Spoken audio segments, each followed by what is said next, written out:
Okay, everyone. Today we say L'chaim. Tonight is more than a class. This is our mini Farbrengen that I'm having over here. Not mini, maybe it's grandiose. Farbrengen, which means a gathering. But I'm over here gathered just with the YouTube audience and an online audience, maybe on Facebook and so on and so forth. But it's a time of deep connection. Why? Because today we're celebrating a very big holiday. It's called Hey Teves. Hey Teves, the fifth day of the month of Teves. It's a recent holiday. Okay, most of the Jewish people are always celebrating holidays that happened thousands of years ago. But that's only if you see Judaism as an ancient story that happened thousands of years ago, and nothing new has been happening recently. But for those of you tuning into this channel, as you know, the big story in Judaism is just about to begin. And therefore, events of biblical proportion are taking place as we speak right now. And as a result of that, it would make sense that in the years upcoming to the grand finale of all of time, which is the revelation of Moshiach, the great, great grand redemption, there is going to be some major events of biblical proportion that we are witnessing. And our job is just to open our eyes and come along for the ride, but not just to come along for the ride, but to tune in a way that inspires us to live a godlier existence, a higher existence. And today is one of those days. But before we do that, let's give recognition. First, let's say l'chaim. So usually I drink water by the class. But this time I'm going to open up this really, really nice bottle of tequila. And that's because someone dropped off this bottle in our shul a few weeks ago. And I knew I'm going to have to use it for some good occasion. So because a farbrengen we do together with a little l'chaim. L'chaim means we take a little bit of alcohol and we say a blessing. And we wish everybody all the blessings, all the good. We do a toast, a Hasidic toast. So let's do that. And this should be used for this great celebration. Happens to be a very good tequila. I didn't open it right now. I planned on giving the class a half an hour ago, so I got a head start. So I hope it's going to be a happy class. I just had a tiny bit. I'm going to say l'chaim with everybody over here. Oops, there you go. Came out a little more than I would thought would. But that's okay. It's only going to make the class a little better. L'chaim, everyone. All the blessings, all the life, and only the best for everybody should only see revealed good in your life, both in the material and in the spiritual. We should all find a deep connection to God. We should find God's blessings in our lives. We should see open miracles in all that we need, good health, healthy children, finding our soulmates if we're looking for one, having peace in the home with our family members in a very deep and meaningful relationships in a very deep way. And of course, longevity and joy and easy livelihood, abundance for everybody and all that they need. And mainly that we should have the calmness of mind and the inspiration and the openness to be ready to receive and to enter into the most exciting time of all of history, which is the arrival of Moshiach. This class is going to be very much on the arrival of Moshiach. But first I want to say thanks to those who sponsored today's class. I let someone know that there would be a share tonight, and they were very happy to, or a farbrengen tonight, and they dedicated. It's an anonymous with a whole bunch of blessings, all the blessings all the requests they were asking that God knows, that I mentioned today earlier when they sent it to me privately to them. They should be blessed with all those blessings, but should all come to fruition, everything to their heart's desire.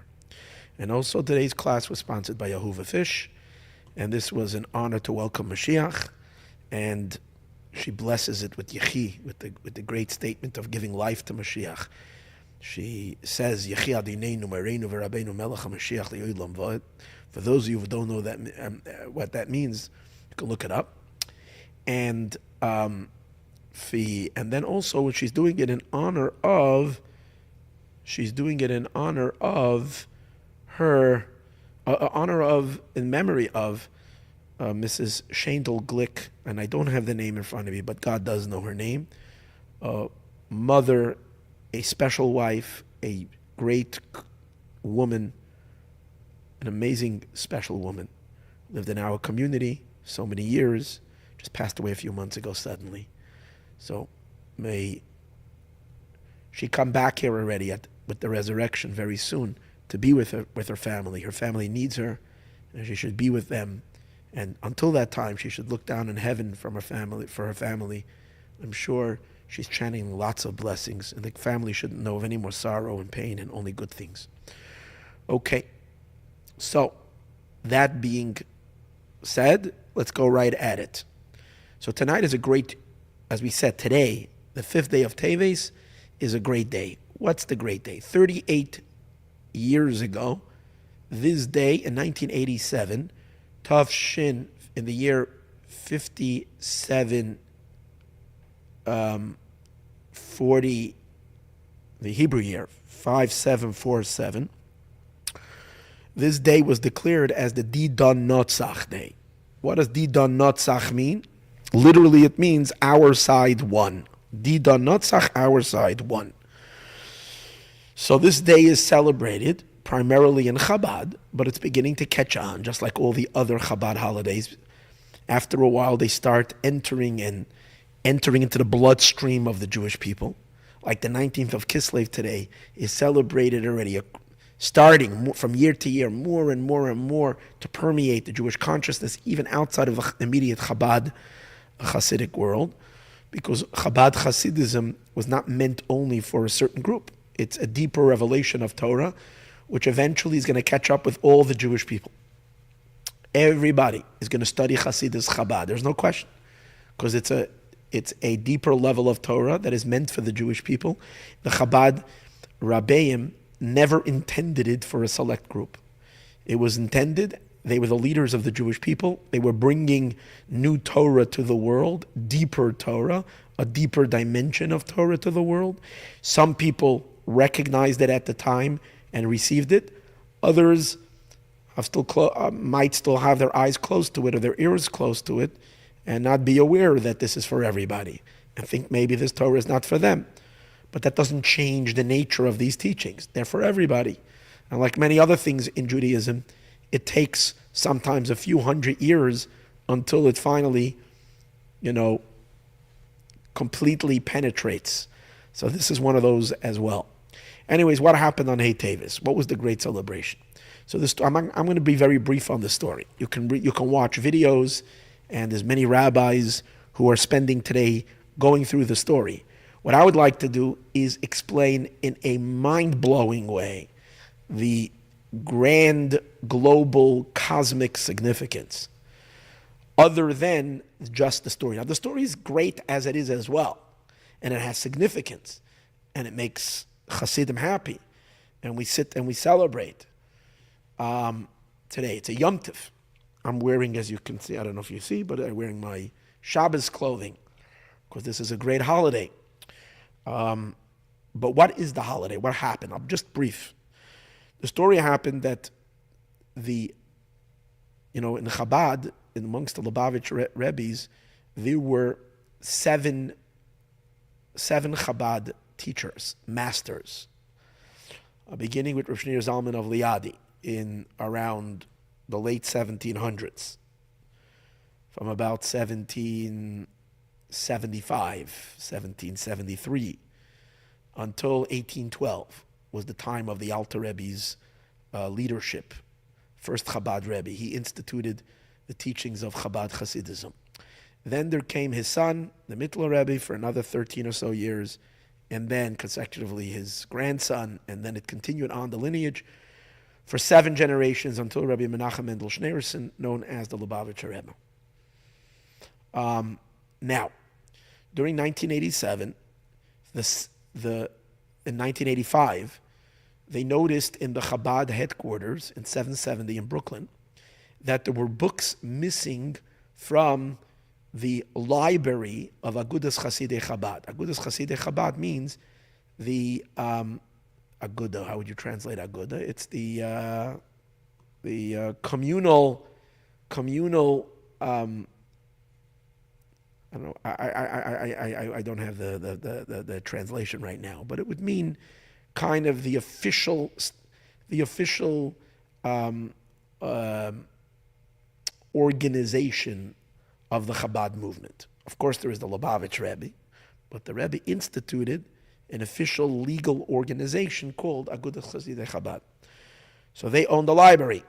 Their library came how? Because the previous Lubavitch Rebbe, Rabbi Yosef Yitzchak, who immigrated to the United States during the Holocaust, managed to escape the burning infernos of Europe, coming over to the United States. When he came, he brought along with himself a library. The library was, whether he came or maybe it was sent later, I'm not exactly sure the whole history of the library, but the library was the gathering of the sixth Rebbe, who was gathering books, not just from his ancestors' writings and books and so forth, but also he purchased from all over incredible precious treasures of Judaica, of all kinds of Torah books on all aspects of Judaism. And amongst them were incredible precious items. Like one of them was the Siddur of the Baal Shem Tov, the founder of Hasidism. His Siddur was very precious. It's in that library. So and other very valuable things. And this was part of his treasure. And it was in the possession of what's called Agudas Chasidei Chabad, and it was housed in 770, wherever in the library over there. And it's still there now. And what happened was at that time that these books, they suddenly noticed that a couple of books were missing. And then they noticed that some more books were missing. So it seemed like someone was taking items out of the library without permission. I think the way they caught it was they had some hidden camera that they installed, and they caught the thief. The thief was none other than a family member, a grandson of Rabbi Yosef Yitzchak, the sixth Chabad Rebbe. The Lubavitcher Rebbe was Rebbe, the seventh Rebbe, was Rebbe in Lubavitch, was the Rebbe, due to his being a son-in-law of the sixth Lubavitch Rebbe. He married the daughter. He himself came from the Alter Rebbe's lineage through a different line, but he married into the rabbinic, the Rebbe, the master's family, because he married the daughter. He married the second daughter of Rabbi Yosef Yitzchak. Her name was Chayamushka, the holy Rebbetzin. She had an older sister whose name was Chana. And she was married to the first son-in-law, Rabbi Shmario Gurari, and he had, and they had a son. And that was the only living grandson of the previous Rebbe. Now, he was not part of the Chabad movement, whatever reason. There was some grievances and some members in the family. How come his father did not become Rebbe, and the Hasidim chose the second Rebbe, the second son-in-law, to be the Rebbe? Whatever it was, he did his own thing. And he was the one taking these books. When he was confronted by it, because they found him that he was the one stealing it, he argued that he has legal rights to these books, that the books belong to him. Because he's a grandson. This is part of the inheritance. If anything, maybe it should go half to the Lubavitcher Rebbe and half should be his. He has a right to it. And he basically was trying to take these books and use it as a means for money, because he would sell them precious items for those collectors of Judaic work. This was kind of the story. And of course, the Lubavitcher Rebbe, when it came to his attention, got very, very upset about it, and felt that this was a theft of his father-in-law's father-in-law's possessions. And the Rebbe felt that the possessions of his father-in-law wasn't private, but rather was the possessions of the Chabad community, and therefore it doesn't belong to any private member of the family. You can't argue that this is the private property, and therefore me as a heir to his inheritance, to his properties, it belongs to me. So basically, this whole thing went to court. It went to the U.S. federal court, with the Rebbe making the argument through the various lawyers on behalf of Chabad that the library belongs to the Chabad movement and not the private property, so that a grandson can argue that it belongs to him. And the other side was arguing, no, that had nothing to do with the Chabad, that doesn't belong to the movement. It's private assets, it's the private properties, the private estate of the sixth Chabad Rebbe, and therefore he has rights to it. Anyways, the court case started in 1986, I think. It took a while till the court case actually started. There was a lot of depositions and testifying and all kinds of things. And finally, in 1987, 2 years after the beginning of this whole saga, it was declared by the federal court in Brooklyn that they recognize that the books belong to the Chabad movement, and therefore they get to hold on to the books, and that this grandson has no rights at all to any of these books. And the day that the judge handed down the verdict was on the 5th day of Teves. Now, at that time, mostly, and I think even today, most of the people that were kind of watching all this go down, the main pain and the main hurt that most of the Hasidim felt was the fact that they saw how much aggravation and how much hurt this is giving the Rebbe. The Lubavitcher Rebbe was hurt very, very deeply by this. And the Rebbe spoke about it many times. Like one of the things I heard today, and I heard it in the past too, but I just heard a recording of the Rebbe speaking. The Rebbe was warning at that time. I'm talking about back in 1985 when the theft was starting. The Rebbe was warning people, and when his warning was heard across the world, Judaica collectors. The Rebbe said anybody buying any of these books, thinking that they can get away with it through the grandson who's selling it who's selling these books illegally. Anybody buying these books, the Rebbe said, is literally taking a bomb into his house. And he says, and you never know when it's going to explode.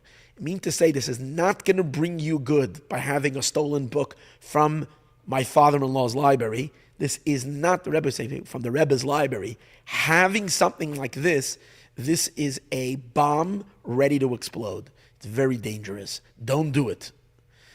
The Rebbe saw this challenge.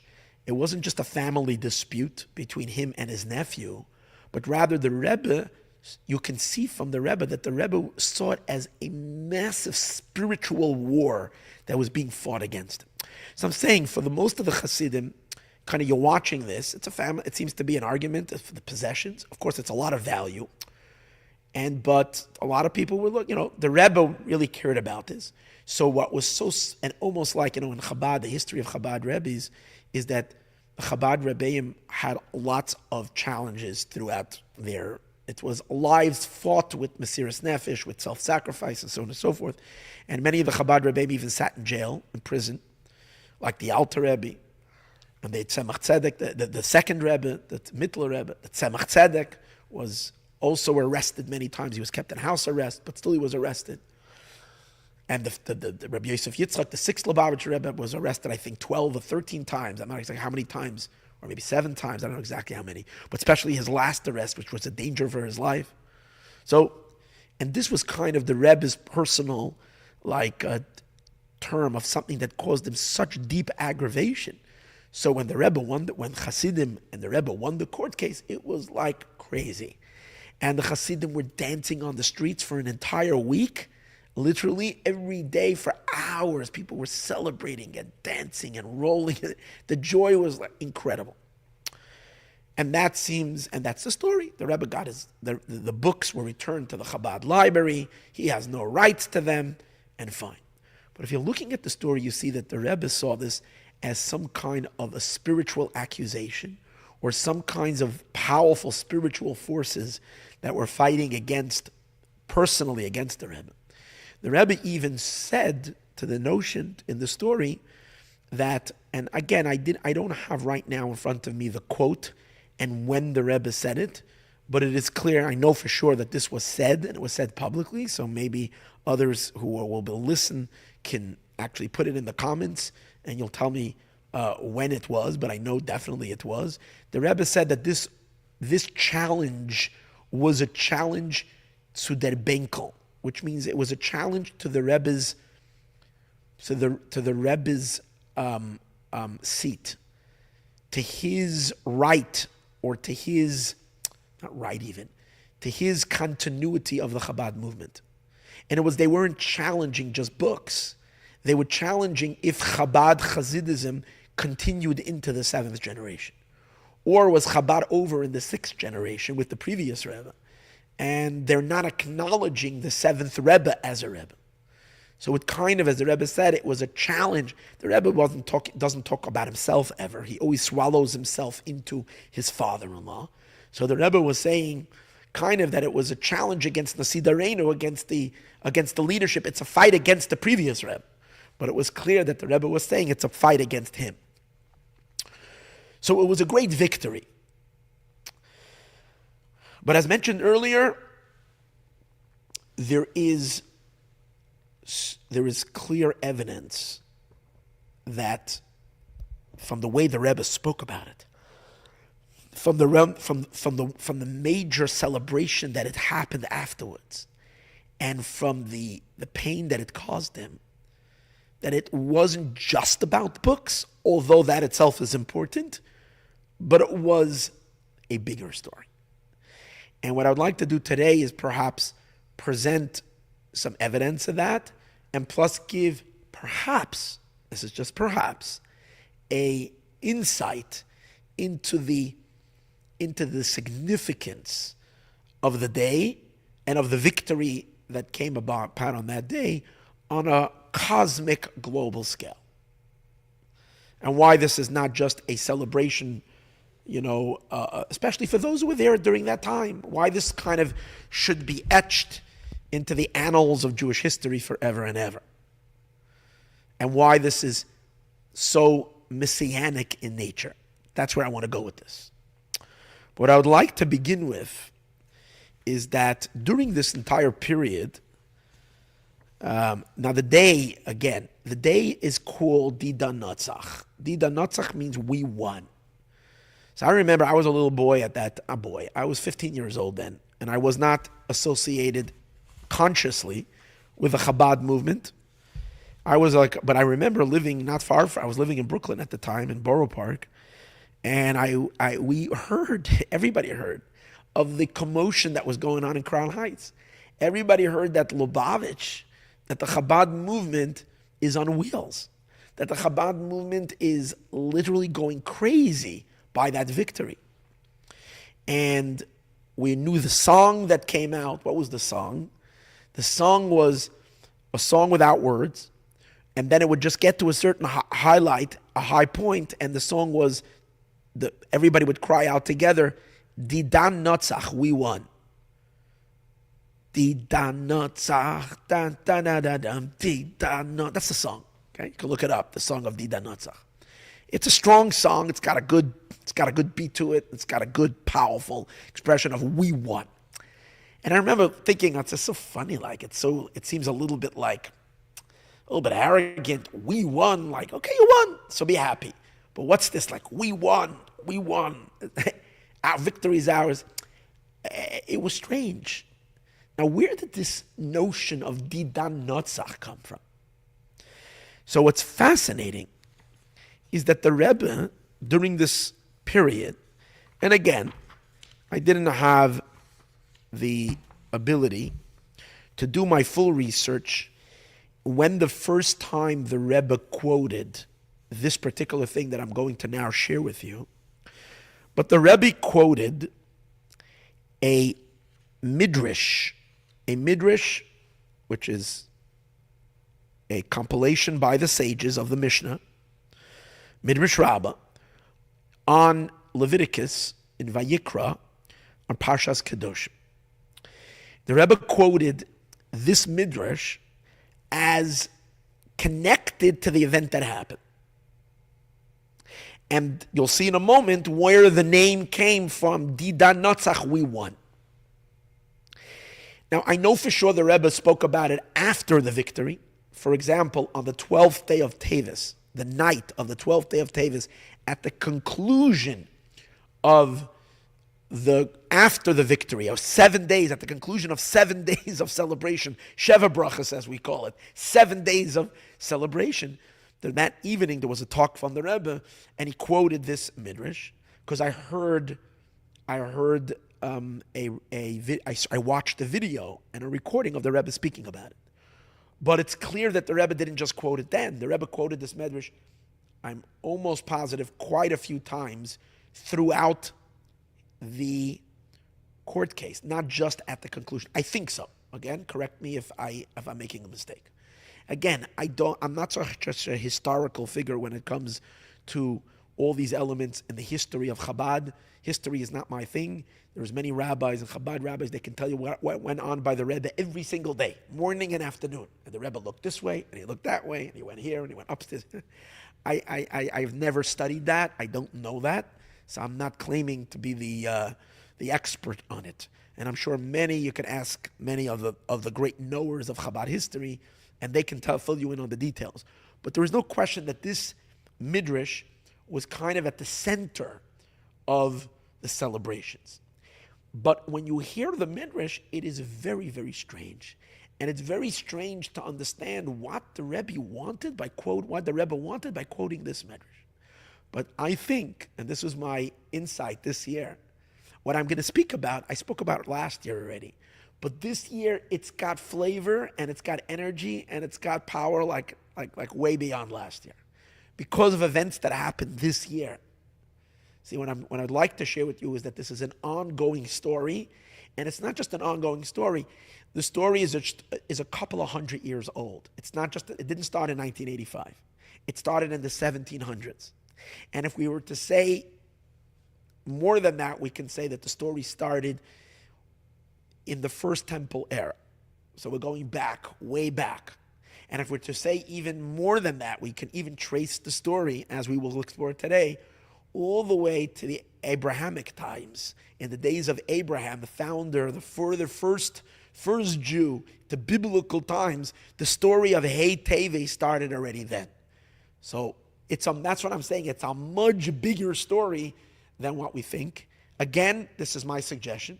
Some of this I'm going to share with you I got from a rabbi in Israel that I correspond with, and he a lot of times sends me cool stuff. But some of it was my own innovation after he sent me some cues, and I put it together, and something really, really popped in my head regarding this Midrash that the Rebbe brings. So let me share with you what the Midrash is. In the Midrash it says, this is in Perek Gimel Parshas Kedoshim. It says, Rabrachya b'shem Rabbi Simon Omer. Rabrachya, in the name of Rabbi Simon, says, Maisa Bekartani. There is a story that happened in my city. Chaim.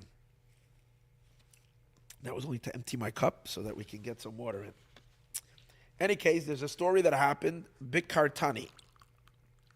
What's Kartani? Kartani is my city, he says. Ba'Abba Yosi, with a man by the name of Abba Yosi, Ish Tzitar, a man of Tzitar. Tzitar is a town. So in the Art Scroll Midrash, it says that this Abba Yosi was known to be a chassid. That's interesting. He was known to be a very pious tzaddik, a very holy Jew. And you'll see from the story that he was a pretty holy man. And it says, Yoshev V'shayna al Pesach Mayon. He was sitting and studying Mishnah, or studying Torah, at the entrance of a spring. Is Galo ala alayu ahur rucha. So a certain spirit, I guess, whether he was just studying there that day, or this was his place of study, maybe he found a nice tree with nice shade next to a spring. How pleasant to study Torah there. Suddenly he has a vision, and he sees a spirit. That the spirit was dwelling there. Amalei, and he says to this Abba Yosi, he says, Aton Yodin, Kameshanin Anoshari Hachi. You know how many years I'm sitting here? I'm here already from a very long time. V'asin v'nafkin aton u'neshechen b'ramsho b'tihara. you and your wives, which means the men and the women, come by to this spring, both at night or in the evening and in the morning. That means this place is frequented by people. Now, I'm a spirit. Now, spirits have the advantage that they see, but they're not seen. And therefore, they like to do a lot of monkey business. And generally, spirits would cause a lot of damage. People were afraid of demons and all kinds of things. Or you might call them ghosts, right? So he says, but you know what? I'm here for years already. Did you ever hear of anybody complaining that they come to the well or to the spring and they're hurt? No. I'm a very pleasant spirit. I mind my own business. I don't bother anybody. Although I probably could, but I don't. He says, so why am I telling you? Why am I talking to you now? Because I want to alert you to a very great danger. He says, what's the great danger? He says, so you should know. The Riach Bush, the Haruach Bish, there is this evil spirit. There is an evil spirit who wants to dwell over here. There's another guy who wants to come and take over this spot. And he's a threat because he is a devil. This is a devil spirit. He injures people. And he basically says he wants to evict me. That's what he's basically saying. He wants to evict me and take over this spot. And I'm telling you that he's not going to be like me. I'm a nice spirit. I don't bother anybody. He's going to make a lot of trouble. He's going to hurt. He's going to injure people. Amalei, Rabbi Yossi said to him, so what should we do? Oh, my Navid, what should we do? Amalei, he said, Azul va'asad b'bnei masa. Go to the people in the city and warn them. Va'amalahin, and say to them, Man de islay makush, man de islay pas, man de islay megroifa, yafkenoch. Anybody that has a spade, anybody that has a shovel, anybody that has another type of a tool, whoever has noise-making tools, go get your tools. In other words, go home and bring your pots and your pans. Bring anything that can make a whole lot of clamor and noise. And l'machar im mitzmuched diyayma, when the day at sunrise, when the day is just becoming day at early morning, or maybe it means dawn, I'm not sure, dawn or sunrise, when the day is sprouting in the beginning of the early morning. And you should come around there, everybody with their tools that can make noise. V'imestaklen an apamaya, look at the water. V'kad'inen chamyen arvuvya damaya. And when you'll see the water starting to get like ripples, I guess that's what it means. The water is getting seems like there's some movement in the water. The water is still water. When you see the water starting to get a little excited, Yahain makshin beparzala, you should start banging with these tools. Va'amrin, and you should yell loud, Didan notzach, we won. What else? Say we won. V'lo yafkin minach, and don't leave, don't stop. Keep on making that ruckus. Bang and bang, make a drum circle. Drum and bang, holler, make as much noise as you can. Adzman, how long should you be there? The yachmin charada de dama al apamaya, until you're going to see a droplet of blood on the water, and then you know you can stop, because then you've accomplished what you needed to do. Basically, that spirit will be dead. The blood is showing that you've killed it. Azul va'asid b'bnei karta. Good advice. So he goes and he tells the people in the city, man dehavale makush. He tells them, whoever's got these instruments, man dehavale pas, man dehavale magrufi, whoever has all these things, nafkin, come out. Nafkin l'machar, go out tomorrow. L'tamon imatzmicha dach, when it becomes day. And he tells them whatever they should do. And it says they did it. They came out the next day to the morning, and they came out.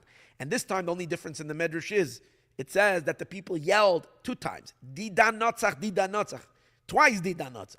Now, It means that they kept on yelling, not just twice. They were yelling and yelling and shouting and hollering. And they didn't leave until they saw the droplet of blood. That's the Midrash. The Midrash learns out that if spirits who are not created for help, they still need help. We were created that we need assistance. For sure, we're praying that Yishlach Ezra Chamekodesh, that God should help send us our assistance. It's a very weird story. Basically, there's a spirit who is seeking help because he's about to be evicted. So he decides to speak to the townspeople that they should come help him, that another larger, dangerous spirit should not chase him. One demon should not be able to chase him away. So the Rebbe was talking about this Midrash. The Rebbe, not that I know of, spoke about this Midrash any other time other than during this period.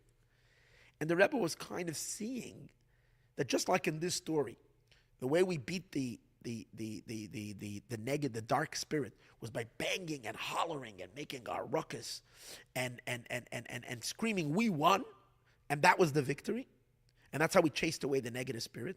So the Rebbe kind of was saying that there's some kind. Obviously, if you're hearing the inside story, what you're hearing is that there's some kind of dark demonic forces that are attacking that the Rebbe is saying we are under attack.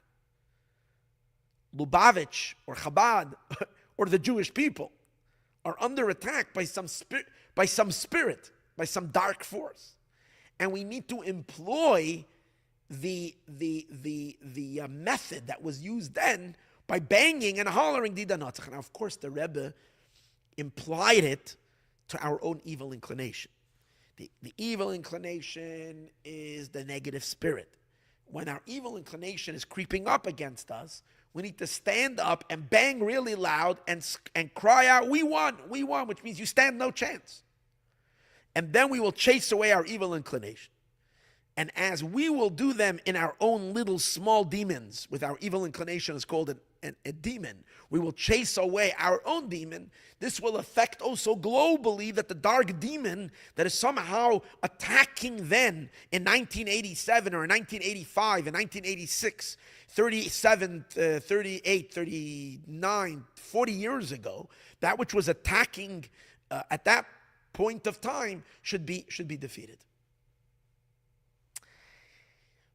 Now, what's problematic, what's strange over here is, like, has there not been any other story in Jewish history when we were up against a force that wanted to hurt us, fight us? That's Jewish history. You don't have a 30-year period go by in Jewish history when we were not faced with another persecution. Persecuted from this one, persecuted from that one, persecuted here, persecuted, physical, spiritual persecutions. That's our history. And we have so many holidays. We have Hanukkah, we have Purim, we have Passover. All these are celebrations because we overcame those who came to hurt us and those who came to destroy us. And the Rebbe can't find anything to use as an example of how we fight the forces of darkness, but through a fight of two spirits, two demons that are fighting, or two spirits that are going against each other, and one spirit is calling out for help and come and bang and say, "We won." And it's just so important because that became the name of the holiday. If you go to Chabad anywhere and you look, what's the holiday? It's Dida Natzach. Now, the way the holiday is celebrated, other than making a farbrengen, sitting together and strengthening ourselves to be better people, holier Jews, more connected. Other than that, being that the outcome of the day was that the books, the holy books, were saved and remained in their proper place and were not taken away, not stolen. So the Rebbe then suggested that we should make the day a day about the books, and that we should build Jewish libraries as much as we can. And the Rebbe wanted that every Jewish man and woman across the world should accumulate a Jewish library and buy books. So what happens on these days from in the last 38 years, including today, is that in all bookstores, especially those associated with the Chabad movement, there are huge sales on this day, and everybody buys books. You buy children's books, you buy adult books, you buy Torah books, you buy Hasidic books, whatever type of, obviously, Torah content books is what you're buying, and you're filling and you're increasing your library. There is more books bought today than I think than any other day in the Jewish world.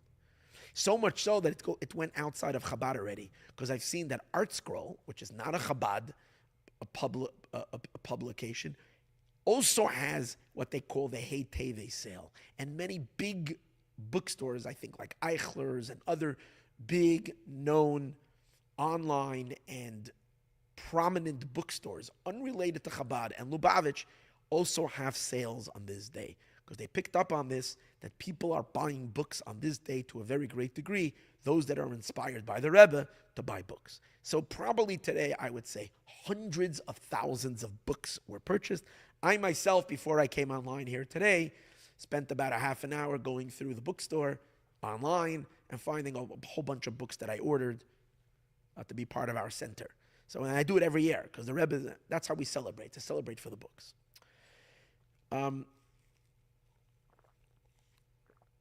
But back to the question that I've asked earlier, it's so strange.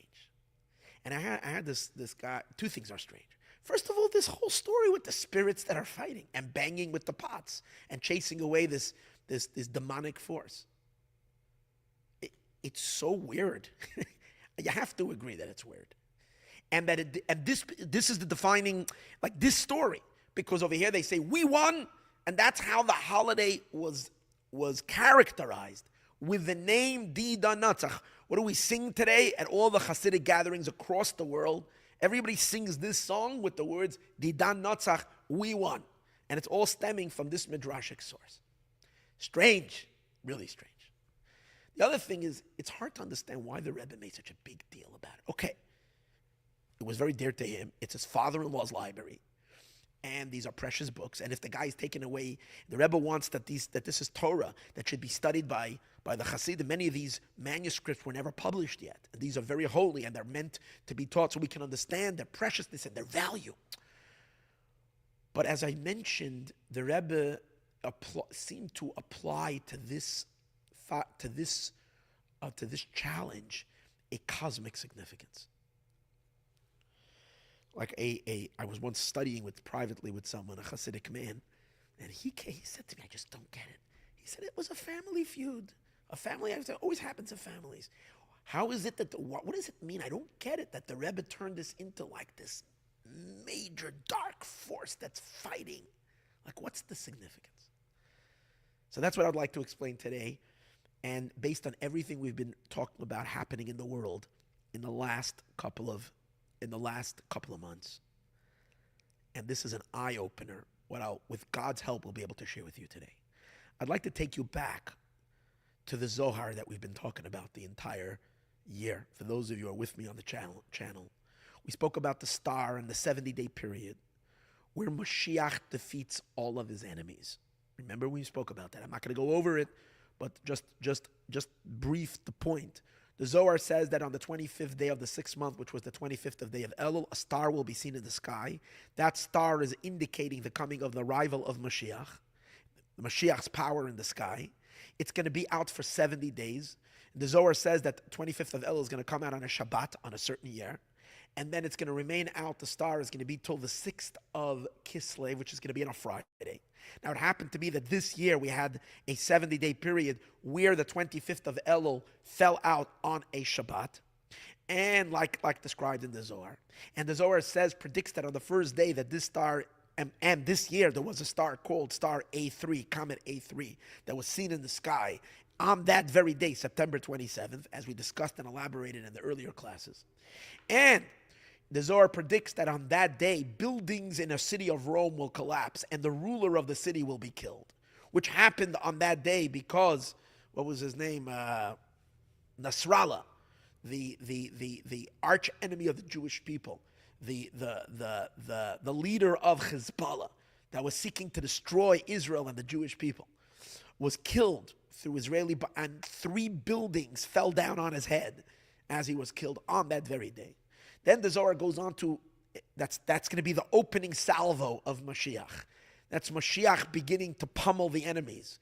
So the opening salvo, the first day, you're going to see that happen, and then you're going to know that you're experiencing it with stunning accuracy, like we discussed earlier. In addition to that, the Zohar says that in the midst of the 70 days, a new king will arise in the world that will have ripples globally on the entire world, and everybody will fear him. A powerful king, which we clearly identified as Donald Trump winning the election, in which has global repercussions. And that's part of Moshiach winning the war against his enemies, because as we discussed in earlier classes, especially the class called Moshiach Moshiach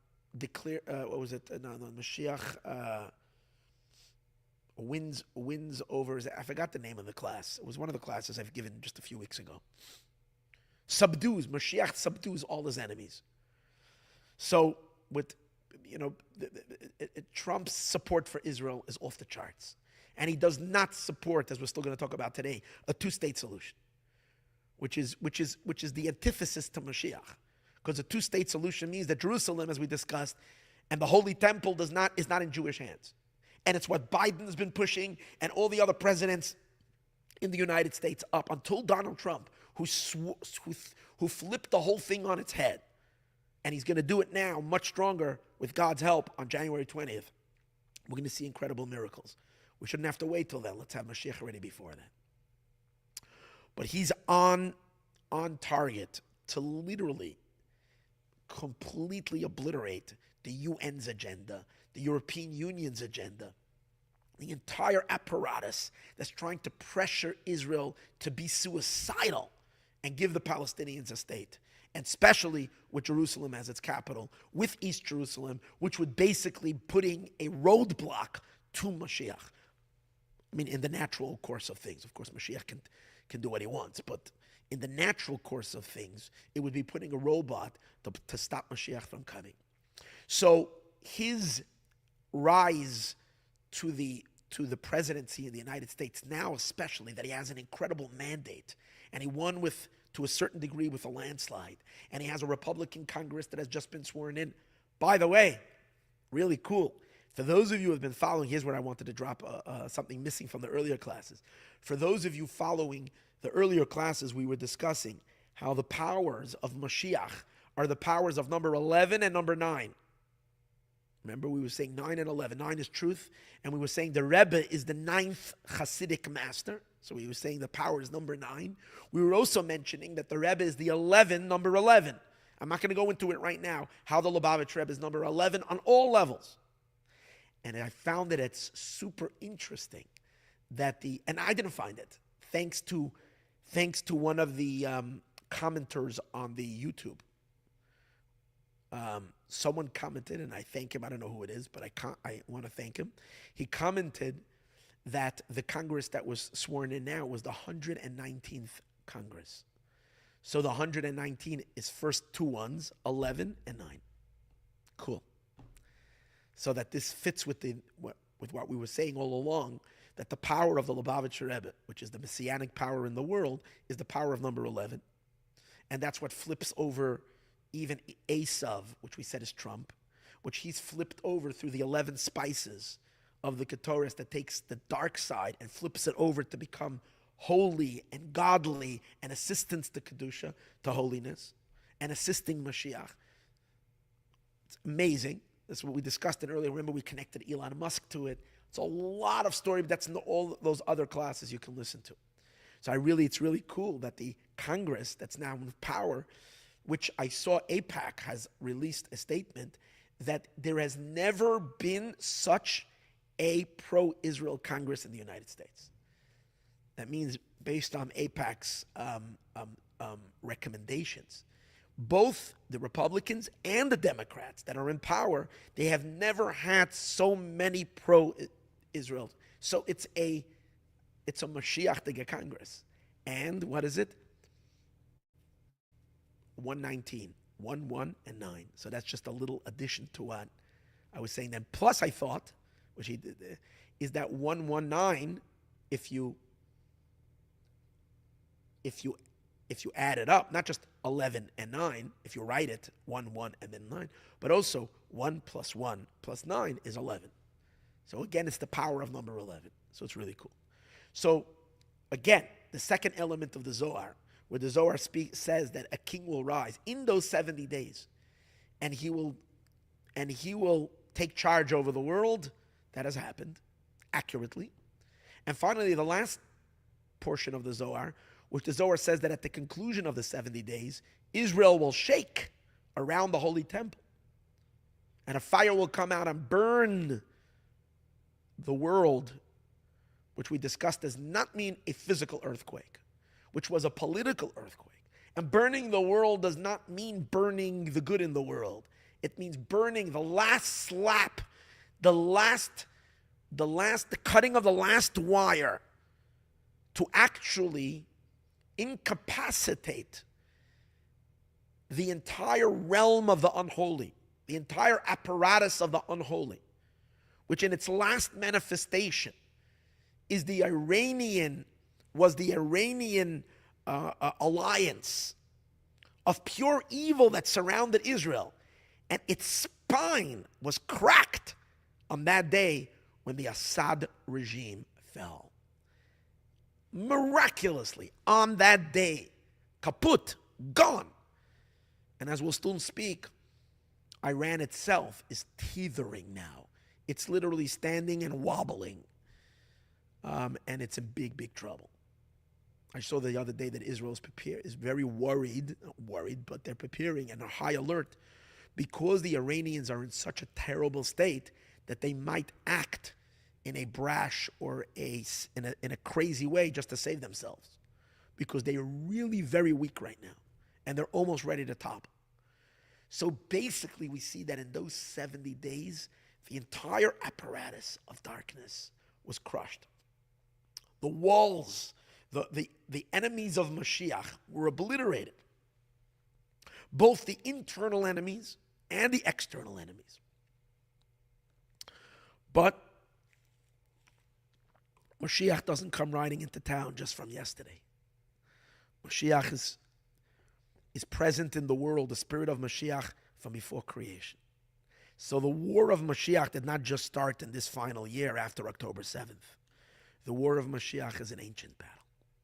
And it gets stronger and stronger and stronger as we get to the actual moments of the redemption, like we've been watching over the last period of time.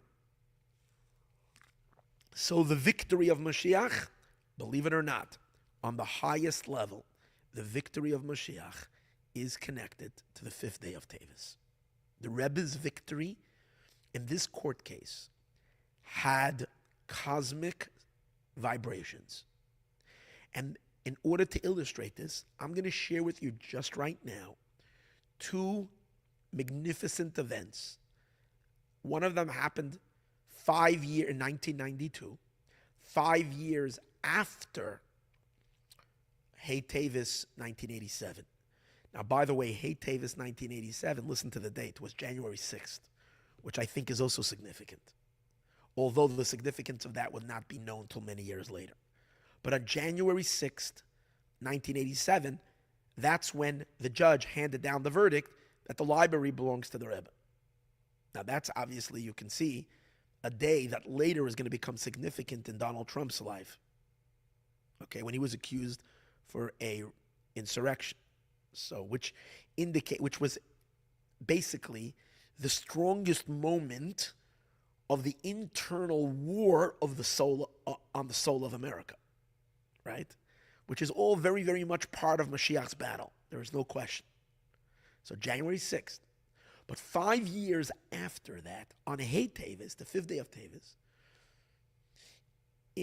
on December 12th, 1992. Actually, no.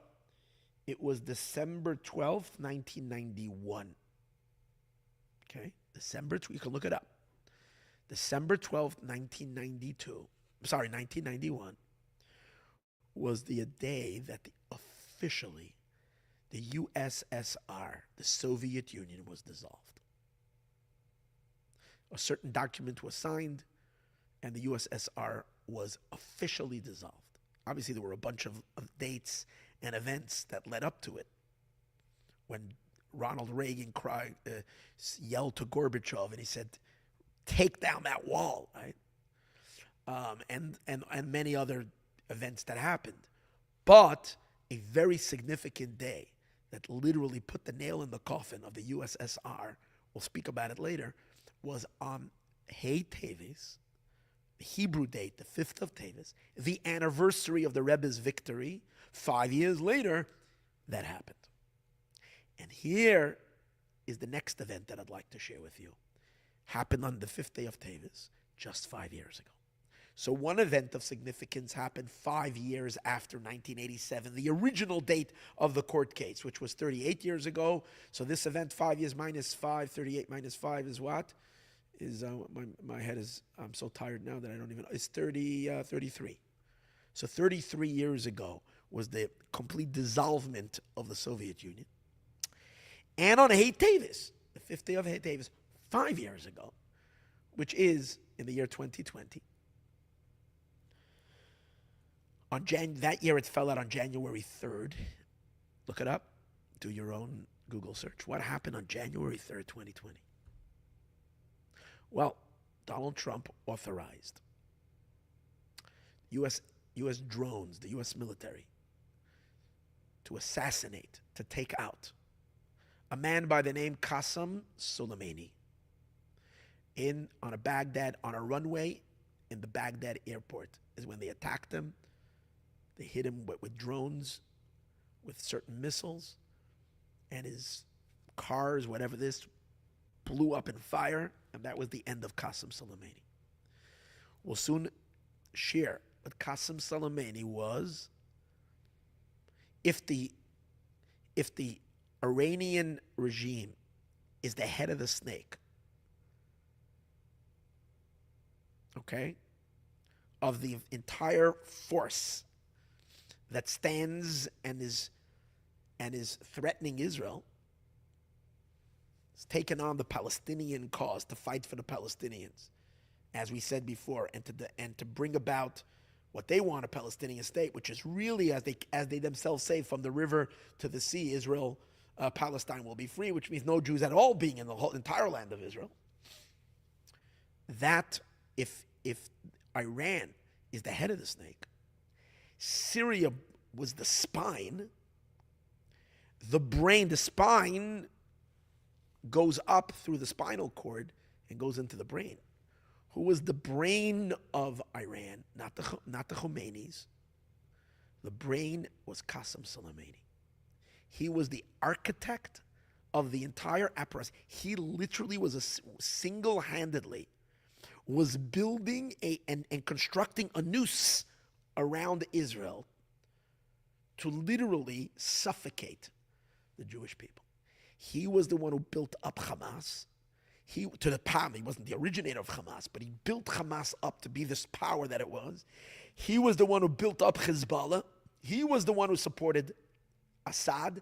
He was the one who brought Russia, Putin, to interfere in Syria and to save Assad. This guy was the most dangerous person in the Middle East. On the 5th day of Teves, on the anniversary of the Rebbe's victory, he was taken out. He was assassinated. It was the night after Hey Teves. It was like now. If today was Hey Teves, so now is the evening after Hey Teves. It was actually, the date is the Vav Teves, the 6th day of Teves. It was 1 o'clock in the morning, but we know when it comes to all holy elements, generally in Judaism, you have the night and then is the day. But regarding sacrifices, kachim, holy things, the night goes after the day and the night. That's why in the Hasidic world, all Hasidic holidays are primarily celebrated not during the daytime, but the night after the day. It's, the night, the end of the day is the main celebration. So all the big Farbrengens, always what the Rebbe would keep for all the holidays, would always be at the conclusion of the holiday. So the night after is the final end. It's the grand finale, if you might say, of the holiday. So that night, and actually in Brooklyn, it was 6 o'clock, so it wasn't really too far off. The day ends, let's say, in the winter, maybe 5:15, so it was 6 o'clock. Here in Los Angeles, when it happened, it was still 3 o'clock. But so it was still on Hey Teves in many places. But I add even more than that. When Trump authorized the attack, and the drones that were flying were released. In other words, the mission was to take him out, although the actual strike happened at 1 a.m., but the mission to take him out began on the day earlier, began during the day. And therefore, it can be easily said that the taking out of Soleimani was on the 5th day. I'm only saying this for those who might want to get technical with me and say it was the 6th day. Well, I'm telling you, the action happened. The taking the military operation began even in Israel or in Baghdad during the daytime of Hei Teves, although the strike itself was at night, 1 o'clock a.m. So, do these events have a connection? Does the fall of the USSR, of the Soviet Union, does the fall of Soleimani, and does the victory of the Rebbe in the books have anything in common? Or is it just random? Now we know nothing is random. So we know there is a connection. What's the connection? What I want to suggest today is that there is a massive war against Moshiach. This is the greatest battle of all times. The battle against Moshiach. When the Rebbe speaks about the spirits that are battling one against the other, and one is a good spirit and one is a demonic spirit, he's referring to the spirit of Moshiach, and I'll prove it to you later. And when the other forces are coming, when the dark demon is coming, is what he wants to, is that he wants to dethrone Moshiach. That's what it was. It wasn't some little battle over here. It's something huge. And all these events are all part of that same war that is being fought on many fronts, but its objective is to stop the redemption from happening and stop Geula and stop Mashiach. So when the Rebbe declared Didan Natzach, we won, it means we won. Moshiach has already subdued, back then in 1987, subdued his enemies. It's playing out now and in the last 70 days, not the last 70 days, in the 70-day period of this year. These are the outer manifestations of powerful victories that have already been secured a long time ago. So let me connect another event first, and then you'll see how this all comes together in a magnificent way. In 1812, the founder of Chabad Hasidism, Reb Shneur Zalman of Liadi, the first Chabad Rebbe that we spoke about him earlier,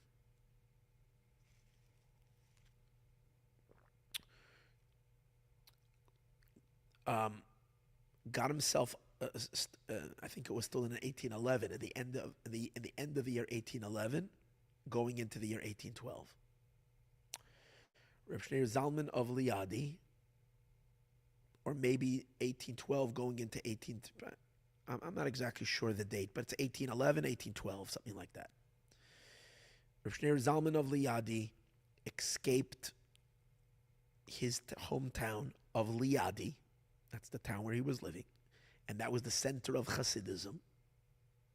And he ran deep, far into Russia. Who was he running from? He was running from the approaching armies of Napoleon. Napoleon was crossing into Russia in his war against the Russian Tsar with the intention to defeat the Russians, and then basically Napoleon had ambitions of becoming the emperor of all of Europe. Now, during this battle against Russia, which was a huge, and which ultimately was Napoleon's defeat, the Alter Rebbe escaped.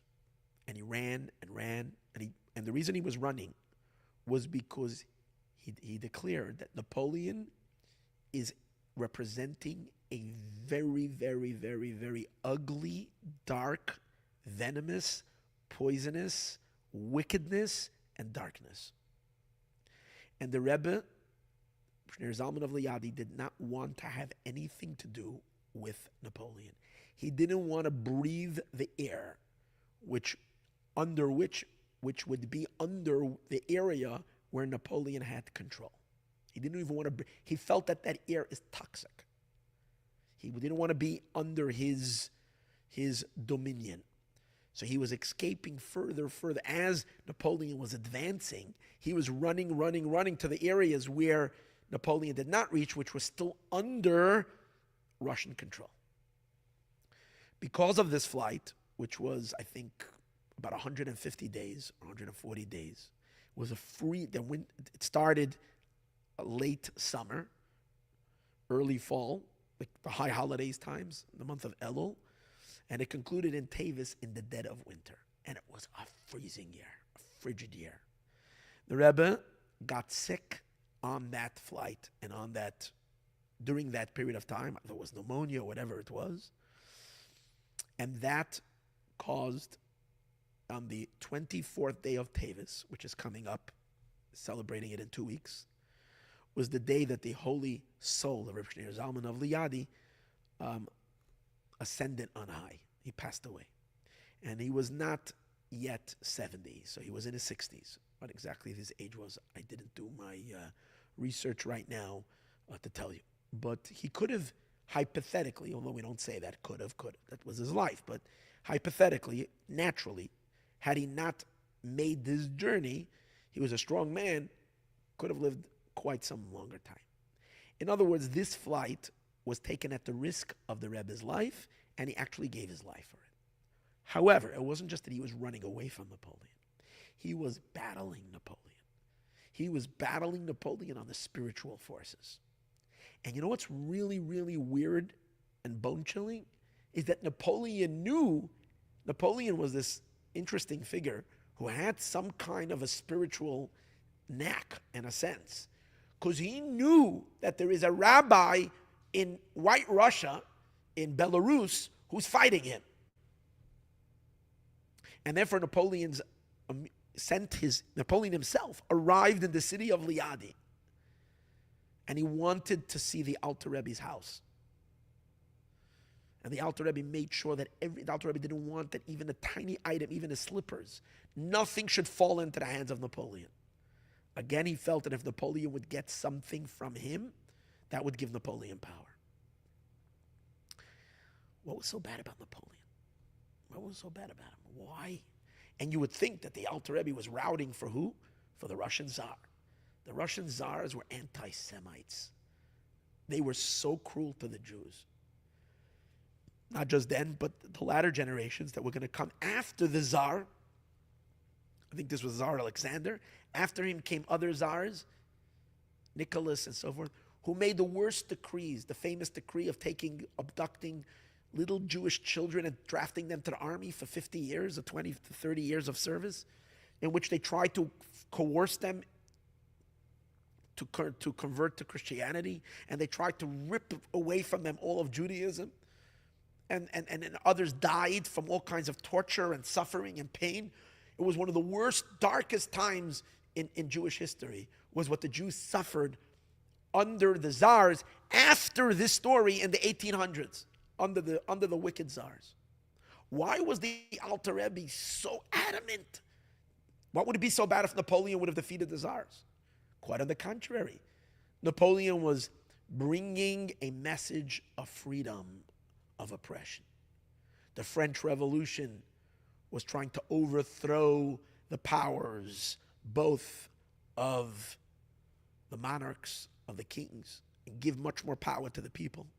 It was a far more democratic system of governance. It was already the future of bringing in the modern world. Again, I'm not an expert on history, but the French Revolution was all about modernization. And in addition to that, it was freedom from the oppression of the church. And that would mean that the Jews would do much, much better. It would allow for the Jewish people to start to be treated half humans, which they weren't treated before that. So if that's the case, and there were great rabbis and even great holy men who believed that it would be very good if Napoleon would win. They said if Napoleon would win, it would be good for the Jews materially. But the Alter Rebbe said, and this is quoted by his son, the Mittler Rebbe, that Napoleon, if he wins, it's going to be good for the Jewish people materially, but it's going to be very dark spiritually, because he's going to free the Jewish people from all kinds of oppression. The Jewish people are suddenly, very quickly, going to be thrust into a world that welcomes them. And as a result of that, assimilation will hit the Jewish people really bad. And Jews will start being, since for the first time they've never been allowed outside of their sheltered environments, without being, any quick change is not good for a person. Without having the ability, the mental, spiritual guardrails to be able to move into a Gentile world and yet keep your identity and know who you are and keep your devotion to God, the Jews would feel that freedom, and very, very quickly they would drop their religiosity, and their hearts would draw far from God, would draw away from God. And the Alter Rebbe was very scared for that, for the spiritual well-being of the Jewish people. And he felt that was more important than their physical well-being. It was a hard pick to make, but at that time, the Rebbe had to choose that. But in addition to that, that's not so much the problem with Napoleon. That's the problem with a quick change that would happen. But the Rebbe felt that Napoleon himself was a very impure force. Why? Because Napoleon himself was a non-believer.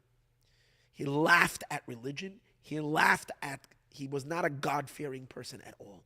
The Russian czars believed in God. When the Russian soldiers went to war, they would all get down. They would pray. They would go into battle with faith in God, with prayer for God to give them success. And so it was the czars. Napoleon made fun. There's a lot of stories. There's a lot about that, which I read once where Napoleon's armies, when Napoleon would laugh at his soldiers, or he would ridicule those who want to pray in war. In other words, he laughed at the whole thing. He dismissed God's authority. In other words, when Napoleon was bringing his emancipation and freedom and the freeing of the monarchy and so on and so forth, freeing the people of the kings and so on and so forth, it was also the removal of God's kingdom. It was a rebellion against all authority, including the rebellion against God. The holy Baal Shem Tov, the founder of Hasidism, in one of his writings writes that for Jews back then, imagine this in the 1700s, so much persecution, so they were hated by their Christian neighbors so much. And he writes over there that exactly the wording I don't know, but you're much safer if you're going on with a coachman. If the guy is a believer and he crosses himself, so even though he's believing in Christianity, not in Jew, you're much safer with that person because he's a God-fearing person, as opposed to go to a non-Jew who doesn't cross himself, which meant basically, if you're living in Christian countries and you weren't doing that, means you're not religious. You're in much greater danger because he doesn't fear God. And therefore, he's liable for who knows what. So the concept of knowing that morality comes from a certain sense of higher authority. Napoleon didn't believe in that. The Mittel, second Chabad Rebbe, who was witnessed this, said about Napoleon these words. He said that he is Klipas Sancherev. Sancherev was the great king of Assyria who laid siege on Jerusalem in the days of Chizkiyahu HaMelech, who wanted to conquer Jerusalem. Sancherev was, from all those ancient kings, was also not like he was an atheist. He was a non-believer. He claimed that he is God.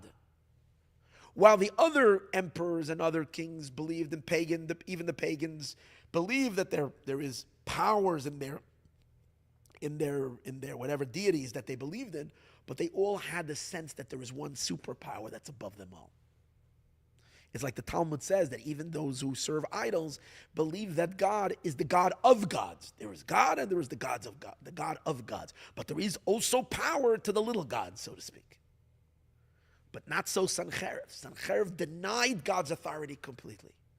So the Mittler Rebbe writes about Napoleon, that Napoleon he had the same dark energy of Sancheiriv, who is in opposition, who doesn't believe in God at all. He's an atheist. Okay.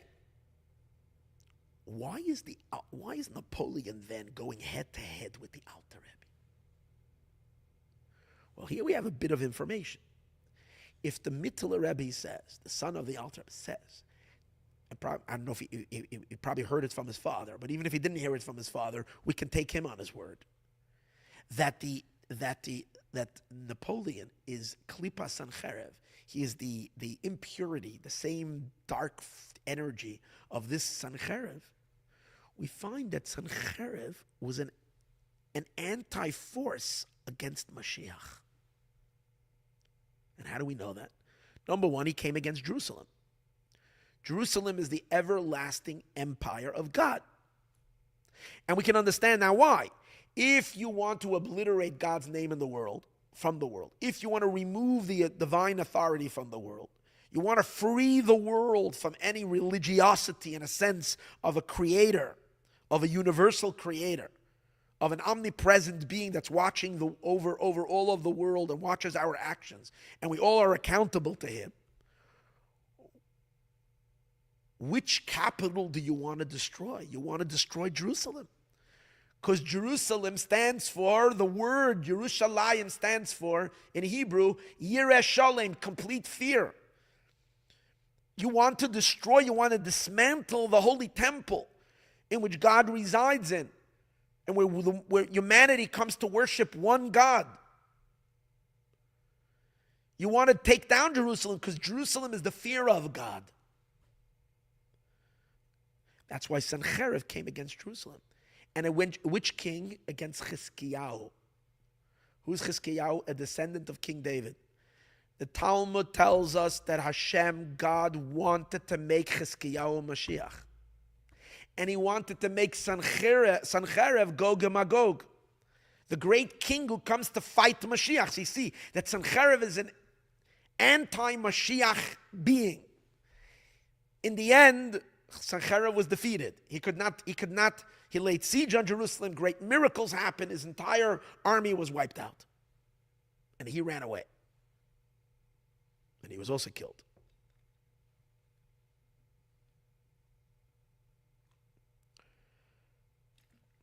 In the end, it didn't work out that Chizkiyahu should be the Moshiach. And the reason is because he did not sing praise to God for the great miracle that God did for him. That's what the Talmud says. He forfeited because he failed to sing and praise God for the miracle that God did, so he was not the Moshiach. But what do we see? Sancheiriv, who was an anti-Moshiach force, was trying to create a world civilization that lives without the fear of heaven, without a higher authority. He failed. But now, when it came thousands of years later, with the emergence of the Hasidic movement,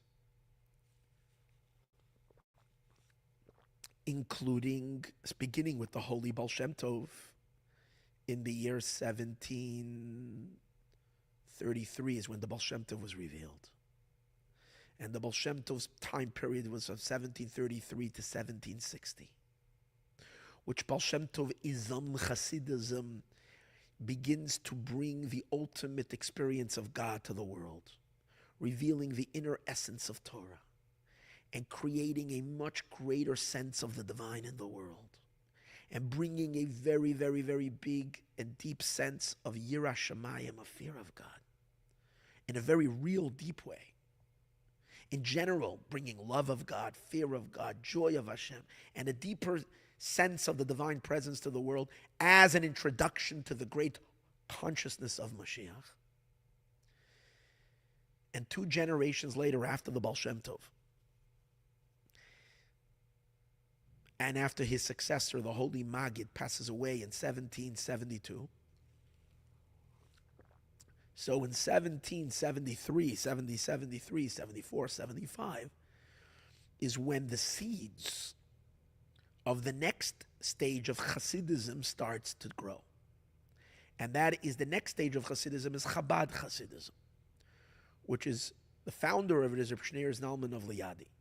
Now it's interesting that Reb Shneur Zalman of Liadi founded Hasidus Chabad, its kernels, at the year that his Rebbe, his teacher, passed away.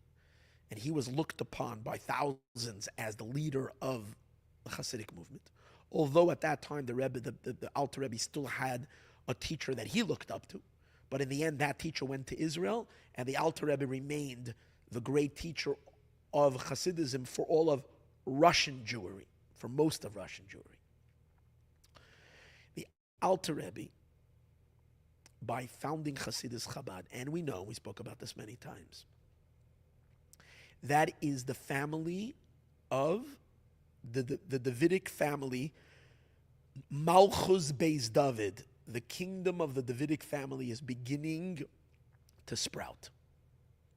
As the Rebbe spoke when the Rebbe became Rebbe, in 1951, when the Rebbe assumed the mantle of leadership of Lubavitch as the 7th Rebbe, the Rebbe spoke that just like Abraham, when Abraham had 7 generations from Abraham till Moshe.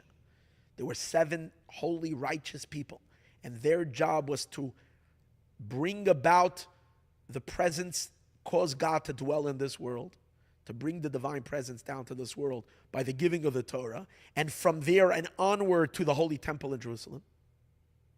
So too, the Rebbe says that there are going to be 7 tzaddikim before Mashiach comes, which the 7th ones, the 7th Rebbe, which the Rebbe was referring to himself, and our generation are the ones charged with the mission of implementing and bringing God down into this material world. Literally bringing Hashem down, God's kingdom into the world through the coming of Moshiach. That's the job of the 7th generation.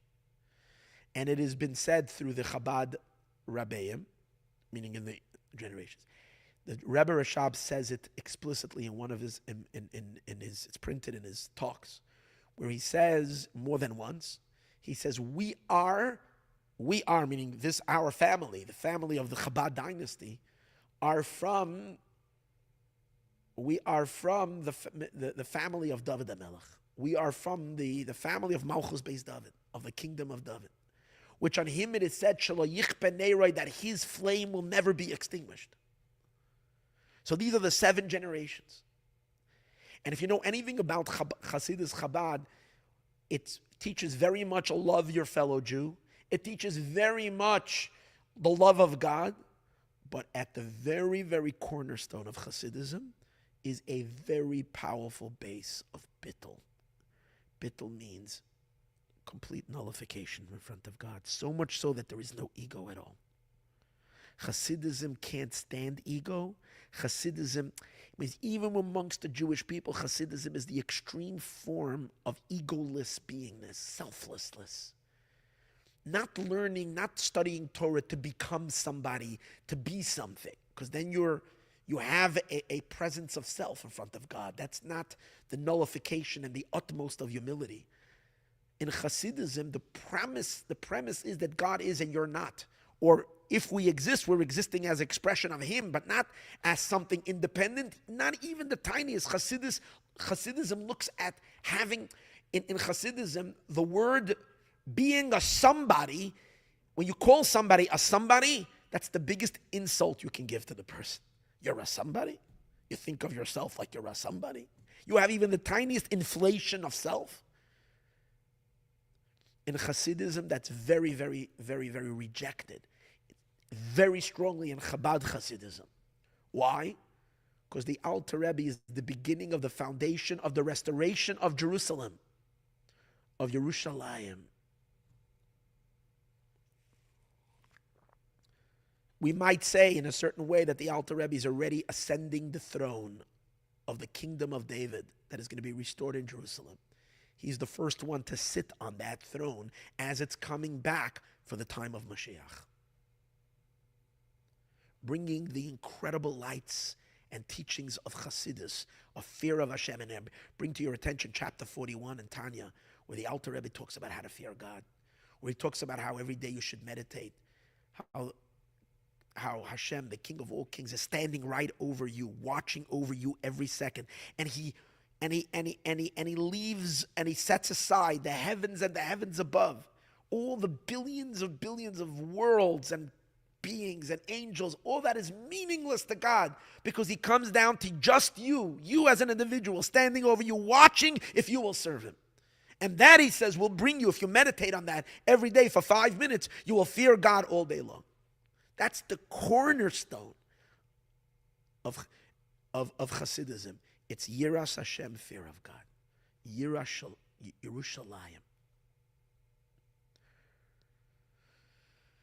Napoleon, who is the Klippa of Sancheiriv, as we said, the antithesis to Moshiach,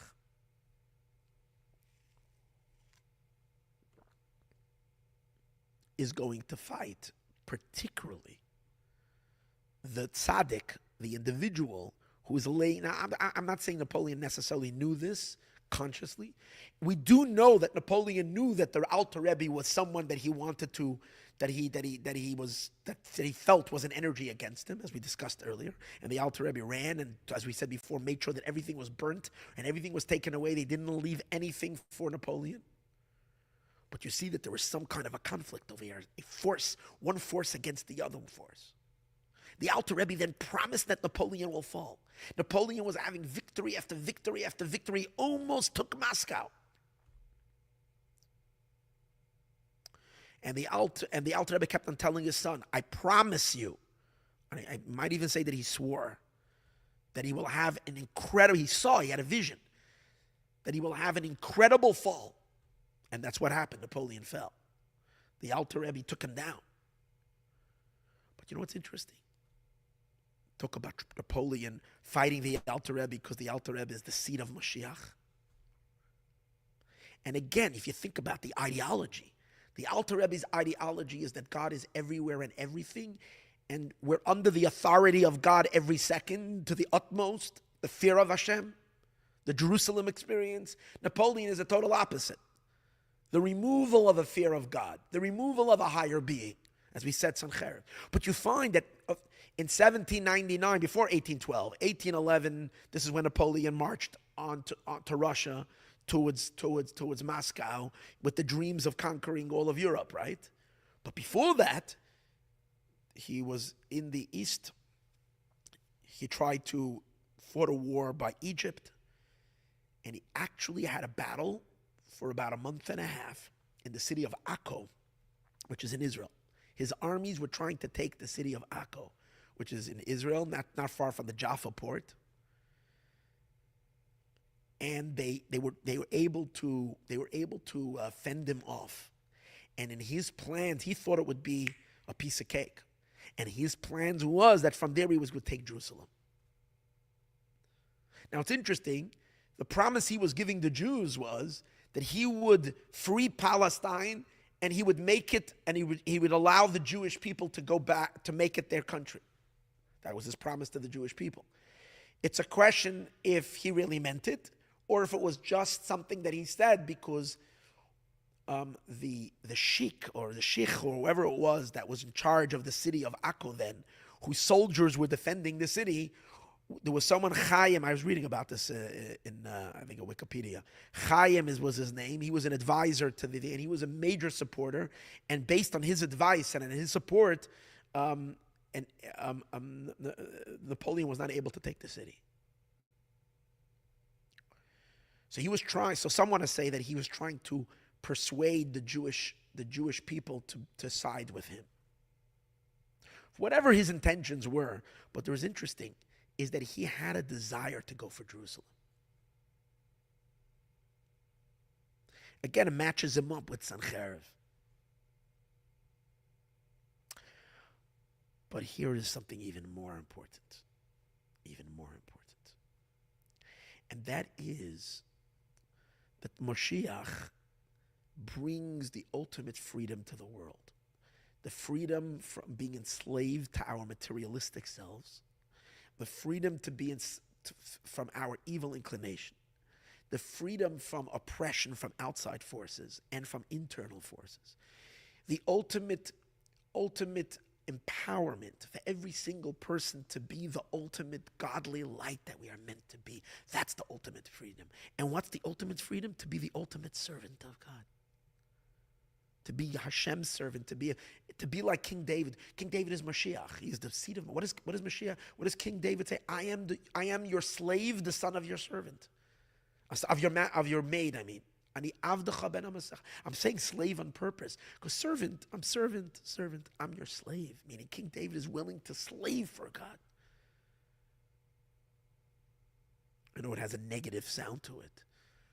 But the ultimate freedom is the freedom from all distractions that allow the human being to be able to be the servant or even slave, if we might say, meaning giving it all of your being. For what? To be able to serve your infinite, boundless,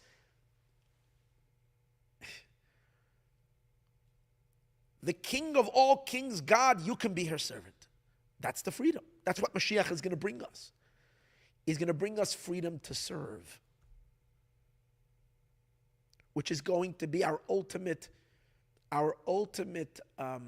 greatness, which is going to make us infinitely important and infinitely great, that we have the merit to serve our infinite Creator.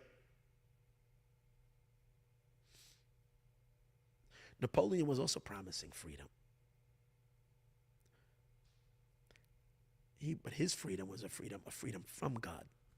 He wanted to create a godless world. A world where mankind can worship their basic instincts. Where there is no fear of God, then you worship your ego. And you worship your evil inclination. And you worship whatever whim your animalistic self wants. And obviously that does not lead to freedom. That leads to oppression. It leads to death. It leads to war. It leads to animosity. It leads to competition. It leads to the worst of the worst that mankind can have. Envy and jealousy.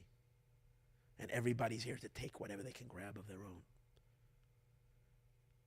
So it's a fake, it's a fraud, it's a fraudulent freedom. But the promise looks good on paper. It's going to free mankind, but take God out of it. But I want to share with you something really, really significant.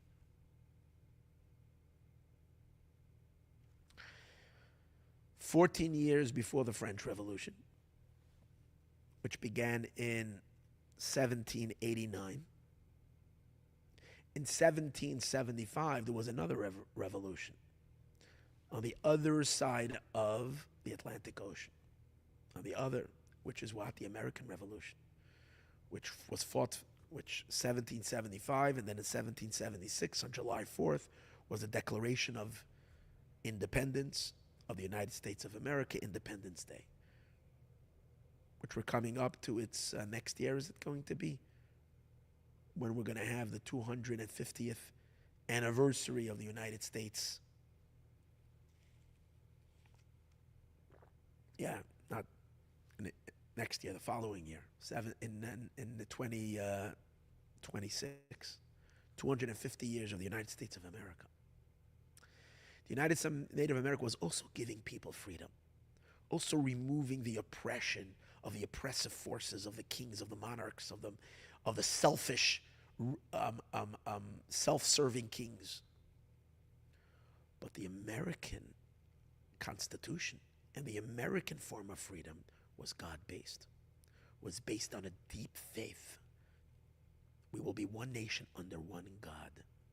When you have God at your base, you'll be a healthy, fair, generous, kind, giving society.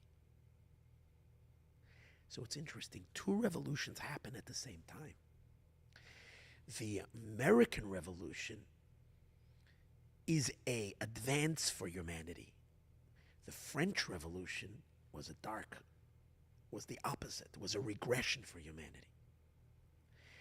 And we might let me suggest an interesting suggestion. It was the messianic, because everything is dependent on the Jewish people. Everything, the entire world's energy is based. The Jewish people are the soul of the world. So when there is messianic flow of energy in the world and advanced in the world towards Moshiach, which we said earlier, the Alter Rebbe, he's the beginning, he's sitting on the throne, he's starting to ascend and build the empire of Malchus Beis David that's going to culminate in the coming of Moshiach and in the building of the third temple and the restoration of Jerusalem to become the light for all of humanity and for all of the world. But the beginning of all of that, the seed of all of that, also when that starts amongst the Jewish people, it starts to influence the nations. And the new world starts to emerge amongst the Gentiles as well. So when did the Alter Rebbe establish Hasidus Chabad? It says in 1772. When did the United States Revolution happen? In 1775. The United States is a step up for humanity to prepare for Mashiach.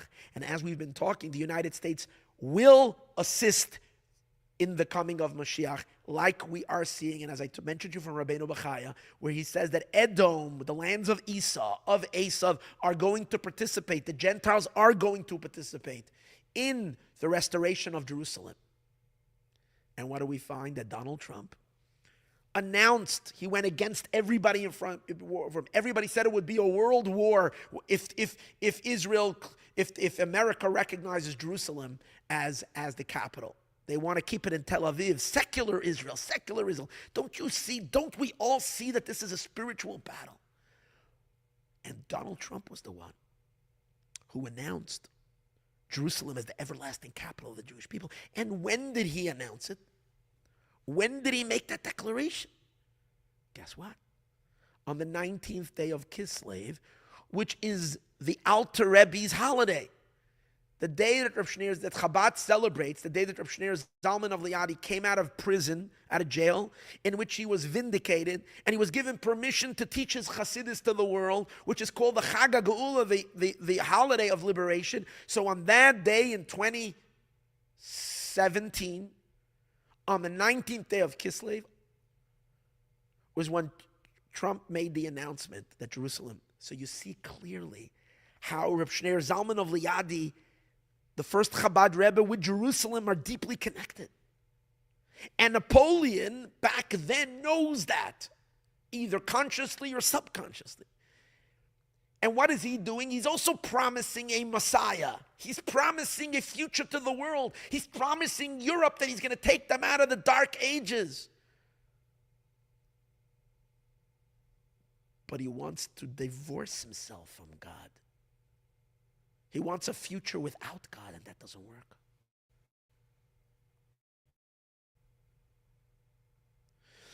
So, what does this all have to do with the 5th day of Teves? I'm telling you a story about the 5th of Rebbe's library in 1987, and then we're talking about what happened in 1812. Here, listen to these words. Listen to these words. Right before the Alter Rebbe passed away, I don't know if it was a week, a month, 2 months, I'm not exactly sure, 6 weeks before, exactly when, it is recorded, not recorded physically, but written down. The Rebbe brings it in his talks, probably from the previous Rebbe, probably the previous Rebbe had this information. It's the Alter Rebbe asked somebody who knew, Hasidim, people that were there, that when Napoleon's armies, when the French armies were crossing over, because, by the way, I just want to mention one very important historical fact. Rav Shneir Zalman of Liadi didn't just fight this war spiritually. He had members of his followers who spoke fluent French, and he embedded them as spies in the French hierarchy. And one of them actually had an encounter with Napoleon, Ramosha Meislish. I'm not going to get into the story, but he was very high, and he helped by spying, by being completely, seemingly in with the French, but he was secretly a Russian agent, and he was a chassid. and he was operating on behalf of the Alter Rebbe to help the Tsar defeat the. And there's a whole story, exactly the details of how he helped in a major. The previous Rebbe writes, it tells a story in a major event, how he helped save the Russians from a major Napoleon attack. So you see, the Alter Rebbe was hands-on. So maybe it was through Ramosha Meislish, I'm not exactly sure. The Alter Rebbe, again, before he passed away, asked one of his followers, you were there when Napoleon's armies were crossing the river, maybe it was the Dnieper River. Can you tell me the song they were singing? And he related the song. The song they were singing is called, in Chabad, it's called Napoleon's March. It's a song that Chabad adapted. And we sing it on Yom Kippur, the holiest day, at the holiest moment, at the very crescendo of the end of the day, when the day reaches the peak, when we're at the final prayer, when we cry out Shema Yisrael, everybody, it's like the deepest moment, literally the highest, innermost moment as a Jew can ever have. So right after we complete the saying, the Hero Israel, and Yom Kippur is about to end, we dance. It's a Chabad custom. Dance with such fervor and joy, like it explodes. It's explosive. What song? Napoleon's March. What's the march? That's the song that this person said to the Alter Rebbe. It goes dan dan dan dan dan dan dan dan dan dan. That's the nigun. It's called Napoleon's March. You can look it up. The Alter Rebbe heard the song, and the Alter Rebbe said, it's indeed a song of victory. It's a song of nitzachon. It's a song of victory. That song is a song of victory. And then the Alter Rebbe went into a trance. He was like lost. His mind went, like you could see that he's swimming somewhere. For a couple of moments, I don't know how long it was. If it was a minute or 10 minutes, I'm not exactly sure. But when he came out of the trance, he opened his eyes and he said like this, Soif, these words, Soif kol soif vetzain didan notzach. You hear these words? He said, in the very, very end, in the end at last, at the very, very end, at the end of ends, it's going to be our side will win. Didan notzach, ours will win. Now, what's so amazing is that I told you, until 1987, no one was really using that term, Didan notzach. The Rebbe scraped it out of this Midrash, of this passage in the Midrash, that Didan Notzach, and then it became the whole energy of Didan Notzach. But the founder of Chabad Hasidim, 7 generations later, 200 years earlier, had already spoken and said those words, and said, in the end will be our victory. Was the Alter Rebbe prophesizing what was going to happen 200 years later on the 5th day of Teves? Is there a connection between Napoleon's war back in the 1700s and the early 1800s with that French Revolution, which was a kind of a way to thwart the coming of Moshiach? Or rather, let's put it this way, to offer an alternative to Moshiach. Is there any connection to what happened in Crown Heights in 1987? Because the same term was used, Didan Notzach, we win. So here is when my friend in Israel, Rabbi Yaakov Bach, is the one who gave me this connection. And there is a very big connection. And it has all to do with what we said earlier about the USSR. And here's the amazing thing. Napoleon lost the battle, as we know, and the French lost the war. But Napoleonism and French culture continued. And the French culture was always a pretty much modern France, a very godless culture, a culture that did not promote fear of God, a very promiscuous culture, full of sin. If you want to call Sin City, Paris was Sin City, right? Where people just did follow their heart desires. The Rebbe gave a fascinating talk in 1992, the Lubavitcher Rebbe. And the Rebbe spoke how France is the last frontier. And once we fix France, we fix the entire world. And the Rebbe said something interesting. The Rebbe said that in that talk, Parshas Vayeshev, the Rebbe says in the winter of it was probably in November or December of 1992. The Rebbe says that my great-great-grandfather, the Alter Rebbe, was fighting Napoleon because France was toxic. It was so poisonous. He ran away from him. He didn't even want to be under the same roof, like we said, on the own spiritual roof on him. And therefore, we find that Hasidism flourished all over Eastern Europe, but not in France. Because France was like impenetrable. It was so dark. Until he says, a few generations later, because the Jewish people increased and we learned more Torah and we did more mitzvot, this is the philosophy of the Rebbe. There's an accumulation of goodness in the world. Good will always prevail. There might be dark forces, but good will always win. That's a messianic outlook, right? Someone who is Moshiach will always look at the world as winning towards holiness. So the Rebbe's approach was always that the world is not getting darker, the world is getting better and better. And lighter and lighter. Well, there are monsters that come up from time to time, and they're very ugly, and they get more ferocious as they get more desperate. But in the end, holiness will win. So the Rebbe said, slowly but surely, we infiltrated into France. And the Rebbe said that the fourth Chabad Rebbe, Reb Shmuel, spent time already in Paris. And there's stories regarding his time. He went to a casino, and he made a Jew do tshuva, return to God, a whole amazing story. And then his son, the fifth Chabad Rebbe, Reb Shalom Dov Ber, laid the cornerstone of the deepest teachings of Hasidism, because the Rebbe Rashab vacationed, he needed for health, in a coastal city called Menton, which is in the coast of France. And he spent the time for almost a year there at that place. And during that time, he brainstormed the deepest teachings of Torah ever to be delivered. I have a class that I started a half a year ago, and I have close to 100 classes already on it. It's called the Elikus podcast, where we haven't even scratched the surface of this monumental piece of work that the Rebbe Rashab revealed of godliness in France. But that had an impact, the Rebbe says, on France. It weakened the impurity of France. Then the next Rebbe, the sixth Rebbe, continued, the Rebbe says. Finally, the Rebbe says, the sixth Rebbe's family spent 8 years there. Who's the family that spent 8 years? The Rebbe and the Rebbetzin, the seventh Rebbe, spent 8 years in France. He was studying in Sorbonne, and what do they call it? Sorbonne, right? And college there, and the Rebbe did the spiritual work.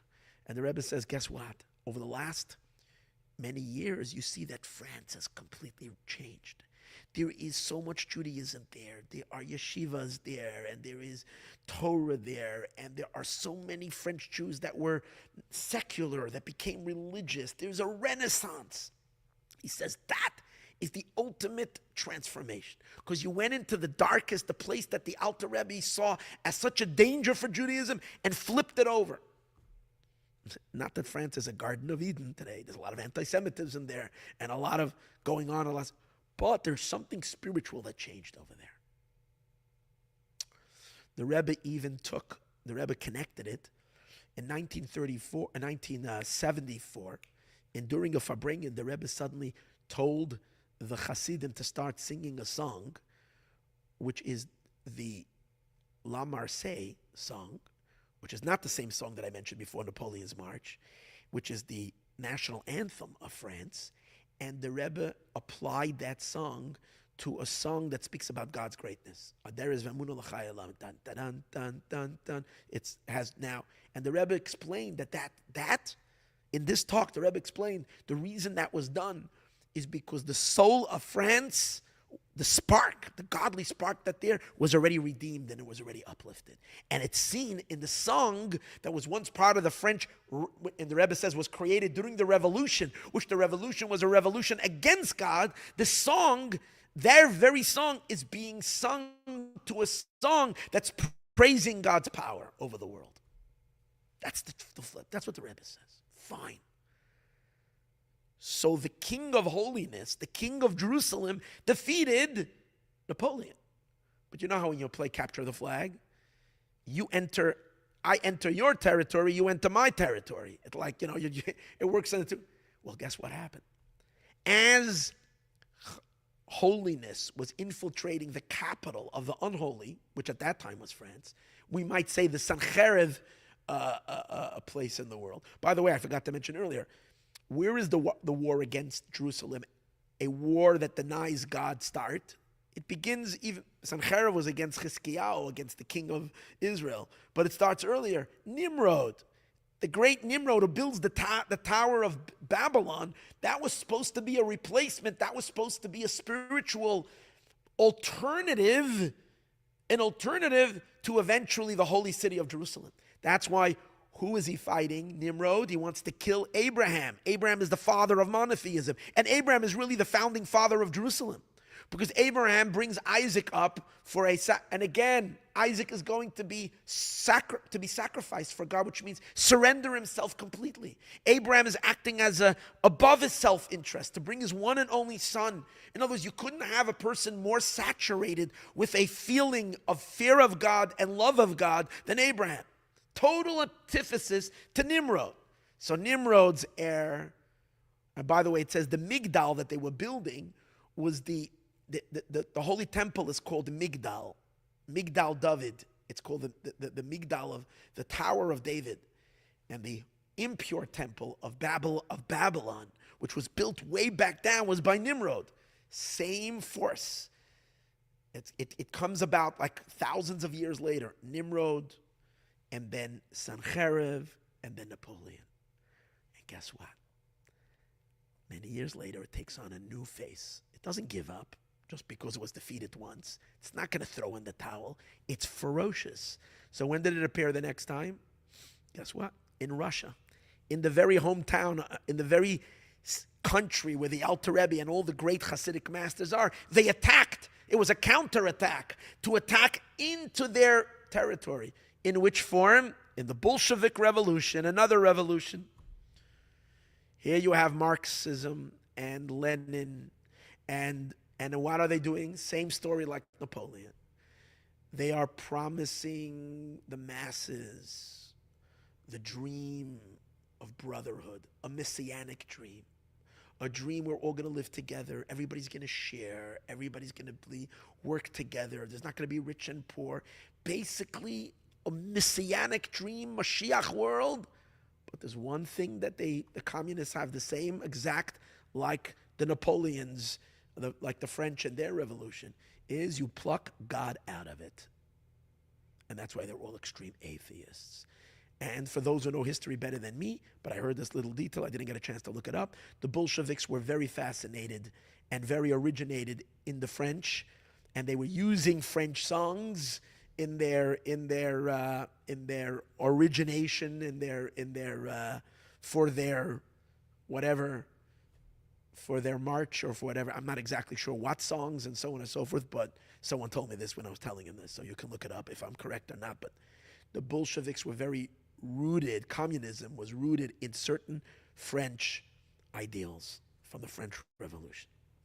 And this was going to be the revolution in Russia. But here they came with such, different than Napoleon. Napoleon wanted to draw the Jewish people's hearts away through seducing them with good. The communists came in ruthlessly and shut down all the Torah institutions, shut down the yeshivas, shut down the mikvahs, the ritual baths, shut down the schools, didn't let Jews forcing the parents to send the Jewish children to the communist schools. And over there they would brainwash them about Mother Russia and everything else. But one thing's for sure, no God. To uproot faith in God, the belief in one God. And who did they direct their arrows against? Who? Would you guess? The great grandson of the Alter Rebbe, Reb Shneur Zalman's grandson. Who's his name? Rabbi Yosef Yitzchak, the sixth Chabad Rebbe, who was then the leader of the Jewish people in Russia. And the Rebbe And the previous Rebbe fought them ferociously. When they locked the yeshiva, he opened up another school, underground school. He set up a whole underground network. And guess what? Many of his followers paid with their life. And he almost came so close to paying with his life. They arrested him. They already sentenced him to death. But because of divine intervention, they commuted his sentence to 10 years in labor. Then they commuted it again because of the miracle and gave him 3 years in exile. And then eventually, a week later, after he went to exile in a faraway place, he was given total freedom. An act of divine miracle. But the Rebbe explains, isn't this crazy? That when they had him in their clutches, or they thought they had him in their clutches, in a jail, in a prison cell, in one of the worst prisons, notorious for no one comes out of there alive, for the worst torture, for the worst maltreatment of any human being. They hurt the previous Rebbe terribly over there. But the Rebbe says during that time, the previous Rebbe stuck a dagger into the heart of the beast. He literally plunged the knife spiritually into their soul, into the heart. And they bled to death. This happened in 1927. They bled to death over the next 60 years. 60 years later, the mighty gorilla, 1987, and then 1990, the entire massive beast fell down and collapsed. And guess what you have in Russia? All over the entire Russian landscape, there are Chabad institutions. There's no more communism left. But there are Chabad yeshivas and thousands of Jews who learn Torah and do mitzvahs. 3 million Jews were liberated in Russia and given opportunity to come back after 70 years from 1917 to over 70 years of complete oppression, of complete suffocation. They could not suffocate the Jewish people. Because of who? Because of Lubavitch. Because of this Davidic, because of this Davidic line. For those who look at me like I'm crazy, Davidic line, what do you mean? Yes, it was these leaders who fought these battles, who kept Judaism alive. These were the kings of the Jewish people. The Jewish people would not withstand without a king. They weren't physically kings in a way that we are wearing a crown, but they had the power of royalty. The previous Rebbe. And he defeated them. But he had to leave Russia, and the oppression in Russia continued externally, meaning internally he destroyed them already. But externally they were still in power for so many years. And not only that, they became a mighty nuclear power, threatening the United States and threatening. Today I went hiking, this is interesting, somewhere in Encino in California. Took a 5-mile, beautiful hike. And I'm going through, I forgot what the area is called, and I come across a sign, and it says that this area was closed off. You have I didn't go up to the actual watchtower, but he said this area was closed off from 1956 to 1966 during the Cold War. No people were allowed to come here because over here this was a safe place, and where they were guarding California in case of a nuclear attack from Russia. I don't know what they're looking, how it worked. But I read this today on a sign. So obviously, Russia was a major threat to world stability. Forget about to the safety of all of the world. And of course, and they had a very oppressive regime, and definitely a force standing in the way of Moshiach. They kept 3 million Jews trapped in a prison behind the Iron Curtain, as it was called, not letting them out and not letting them have open access to Torah, to observance, which is the nourishment of the Jewish soul, suffocating the Jews. And again, what was the theme of it? Same promise of Napoleon. We're going to give you the best life. Come to Russia, you're going to live in the Garden of Eden. You're going to live in the Messianic world. It's a promise of utopian promise, just like Napoleon. But the problem is, again, there's no fear of God. It's the war against Jerusalem. And you know what's interesting? Why is it that the Russians, out of all people, They were the ones who were supporting all the Arab countries that were at the same time waging war against Israel. Who was giving MiGs to Egypt? Who was supporting Syria? Who was supporting Jordan? Who was supporting all of these during the 6-Day War, during the 73 War, the Yom Kippur War? It was Russia. The same Soviet regime. It's the same war. It's a war against Jerusalem. It's a war against, in the end of times, before it's going to be built, Moshiach, they're going to fight the war. And it's a war against the Schneerson family. So as it's getting close to the fall of Russia, and obviously the spiritual forces in heaven, the dark forces, the evil demonic forces, realize that their end is very close. They're desperate. They try to fight the ideology of Mashiach. What's the ideology of Mashiach? Fear of God. That's the ideology of Mashiach. Yireh Shamayim, fear of God. Jerusalem, that's our idea. That's the theme. Fear of God, subservience to God, and a relationship with God, and love of God, and of course that all comes along with it. But the basis of it is that God is the master, and this is God's world. So they tried to fight the ideology from Sencherev to Napoleon to Lenin and Stalin. And they failed. So when they can't fight anymore the ideology because they lost, they turned in 1985. Now they turned. It means when I'm saying they, I mean the forces of darkness. The spirit of darkness, the Sitra Achra, the other side, said, listen here, we're going to do one of the worst attacks ever. We are going to attack the king himself. We're going to delegitimize the power, the Malchus based of it. The king himself will challenge the king by saying that he's not king. And that's what happened in 1985. When the family members, when evil comes, it uses whatever they can use. And for this, they would need a real insider. So they found the family member of the Rebbe, a nephew of his. Start taking books. But as the Rebbe said, when he was taking these books, he wasn't, and later it went to court, but what was his argument? The argument was that the Rebbe, that previous Rebbe's library, it's his private thing. It doesn't continue on to the next generation. And as the Rebbe said, they're fighting against this seat, against this chair. They wanted to delegitimize the Rebbe. Now, but interesting. Now watch this. You'll say, what does it have to do with Russia? Amazing. Do you know that in 1984, a year before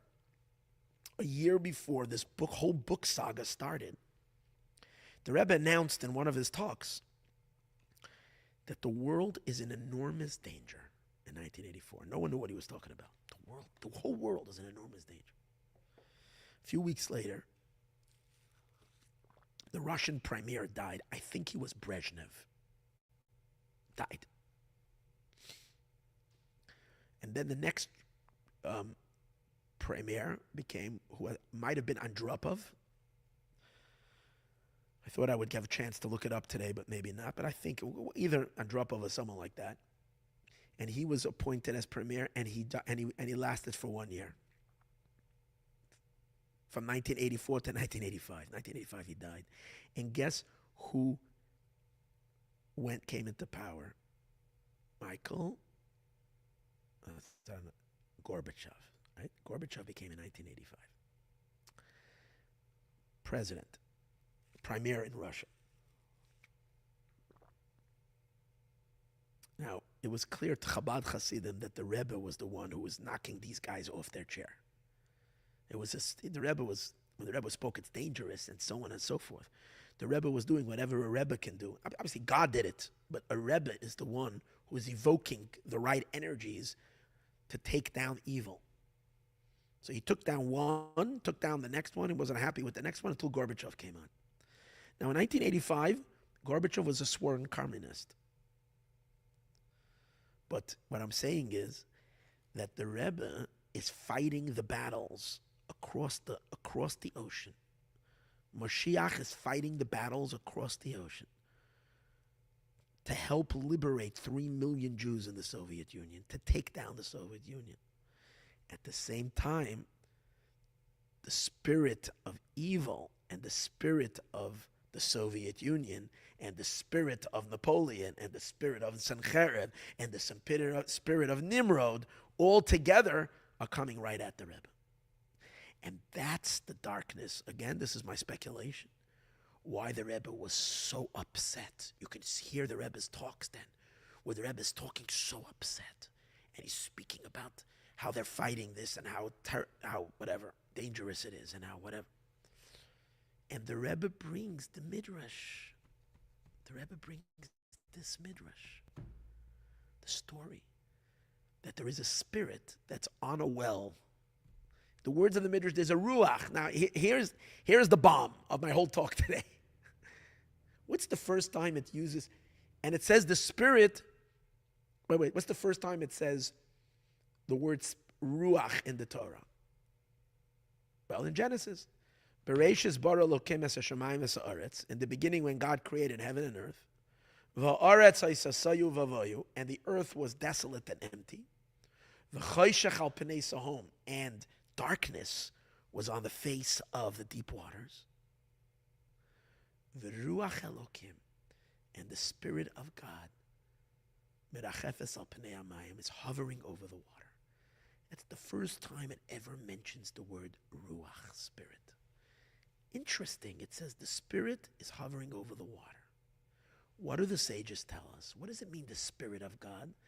The Midrash tells us, the sages tell us, that the Spirit of God hovering over the water, Zeruchai shel melech HaMoshiach. That's the spirit of King Moshiach. Isn't that interesting? The first time it mentions spirit in the Torah, whose spirit is it? The spirit of Mashiach. And where is he hovering? Over the water. Now let's take a look at this Midrashic piece that I spoke to you earlier. What does it say? That this rabbi was sitting where? He says, Ber Brachya, and he says, there's a story in my city, Ba'abi Yossi. Now, Yossi, by the way, it says in many places is the same numeric value as the name Elokim. It's 86, which Elokim is Malchut. So it's an entity of kingship. He is sitting where? Al Pesach Mayon, by the entrance of a spring over water. Is Gali Alayu Ahu Rucha, a spirit appears to him. Now, as we read in the story, this is a good spirit, not a bad spirit. So this is a Ruach that's over the water. Now, that's not, same like in the beginning of Genesis. Could it mean that this spirit is allegorically, this whole story is an allegoric story for the spirit of Mashiach that is over the water? And it's interesting, it doesn't just say al hamayim over here, it says an mayon, on a spring. Now we know that when the holy Baal Shem Tov had his soul ascended to heaven and he went up and he came into the chamber of Mashiach and he said, Emasai ka'asimar, when are you coming? And the Mashiach said to the holy Baal Shem Tov, he said, when your well springs, when your well springs, when the teachings of Hasidism will be spread all over the world. So Hasidism, which is the deepest part of Torah, is called a well, a spring of water. And who's in charge of spreading Hasidus around the whole world? One person, the Lubavitcher Rebbe, took it as his personal task to take the springs of Hasidus and teach it to the entire world. Through who? Through all of his teachers, including myself. The teachings of Hasidism are today literally in all four corners. In every language you can study Hasidus. Every single language. Even in Brill, the land of the blind, you can have, there's a Tanya in Brill. In every language, the Tanya is printed. You can study it and learn it and hear Hasidism everywhere. Especially with the onset of the internet. So when it says the Spirit is sitting on the Mayon, that's the water, not just water, the waters of life, the waters of the essence of the Torah. But he says as follows. He says, I'm here. There is another evil spirit that's coming that wants to evict me. Do you hear this? What does that mean? It means the forces of fraudulent Moshiach. The Rebbe says, Nimrod is knocking on the door. Sancherev is knocking on the window. Napoleon is thrashing around the water. Lenin and Stalin are making a commotion. It means this whole force of darkness is coming at me personally. They want to evict the spirit of Hashem that's on the water. So the Rebbe says, what do? The Rebbe says, I need help. He tells the Hasidim, everybody, like in the story, go out, bring your pots, bring your pans, make a ruckus. You can't beat this klipa. You can't beat this klipa through rationale and reason. Don't sit down and call a conference with this damaging demon and discuss it with him and make negotiations and tell him a two-state solution. Let's divide it. Let's half the spring will be mine. Non-negotiable. And don't try to chase. You have to declare that you won already. That's the point. Bang and bang and bang and say, Didan Notzach, we won. In other words, what we have to tell the other Mashiach, the godless Mashiach, that earth has already been, we've hoisted the flag of holiness. God already is residing in this world. The war is already, this planet earth has already been captured.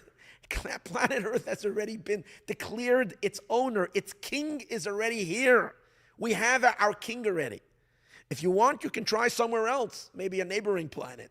Maybe some other universe. Maybe some other place. But down here, God is king already on this world.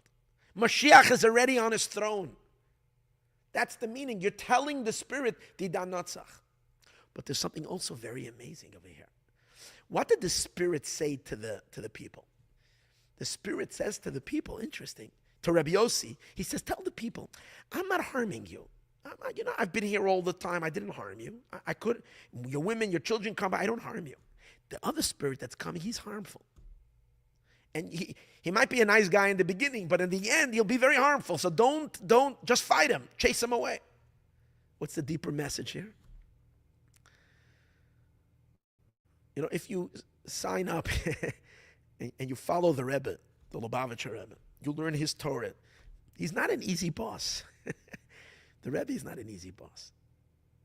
Because the Rebbe claims that every moment of your existence is here to serve God. And therefore, you can't even take a break for 2 minutes. Because every minute, unless the break is part of your service, but every moment, the Rebbe wants 100% of each and every one of us. We should give him all of our energies, all of our heart, all of our soul, all of our research, everything. The Rebbe never took a vacation one day in his life. One day. Not even a half a day. Not even 2 hours. His entire life was just service of God. To help the entire world nonstop. And the Rebbe expected it from all of us. He tried. So someone might think, if I go with the spirit of Mashiach, that's harmful. The Rebbe says, no one ever gets harmed from being too much service and too much service of Hashem. Serving God is actually liberating. It's not going to harm him. No damage. These other Mashiach, this other spirit, whether it's Napoleon, whether it's Stalin, Lenin, all these guys, they promising you utopian futures, but they're really damaging. Like you see, ask all the people who lived under communism. Ask the Chinese or speak to the Russians how happy they are with this. They're all gonna tell you it was the worst idea ever. It's damaging. So the Rebbe is saying, he says, your evil inclination was promising you utopian existence and freedom. It's harmful. It's toxic. Don't listen. And therefore, declare that you won already. And guess what? And then the Rebbe said, it was declared, again, that the verdict came down. The verdict came down on the 5th day of Teves, 1987, as we said, January 6, 1987. The verdict came down that the Rebbe that Chabad does own the books. and that Chabad Hasidism continues, and the Rebbe then, therefore, is the seventh Rebbe. That's the deeper story. This attempt to dethrone the leader didn't work. But you know what's so interesting? The Rebbe very much emphasized the entire time that it was the United States federal court. It wasn't a state dispute. It could have been in a state. No, it was the United States. It wasn't a New York versus, it wasn't a case that was brought before a state court. It was brought from the United States federal court. Why is that? Why was that so important to the Rebbe? Going back, the United States of America is a very important member over here in the whole story. Because as we discussed earlier, the United States of America is a God-based society. And therefore it is the pathway to Jerusalem through the United States of America. It is important that the United States of America should be in a rectified state. And if the United States of America would have joined and fallen into the other side, to the side of the Klippa, to the side of the war, and the feds, the federal court would have ruled the other way, that means that the United States would have joined the army of anti-Moshiach. So the Rebbe was very happy that the United States of America was the one who... the Rebbe knows he's Rebbe, but the fact that it was recognized from the United States officially, that was very important.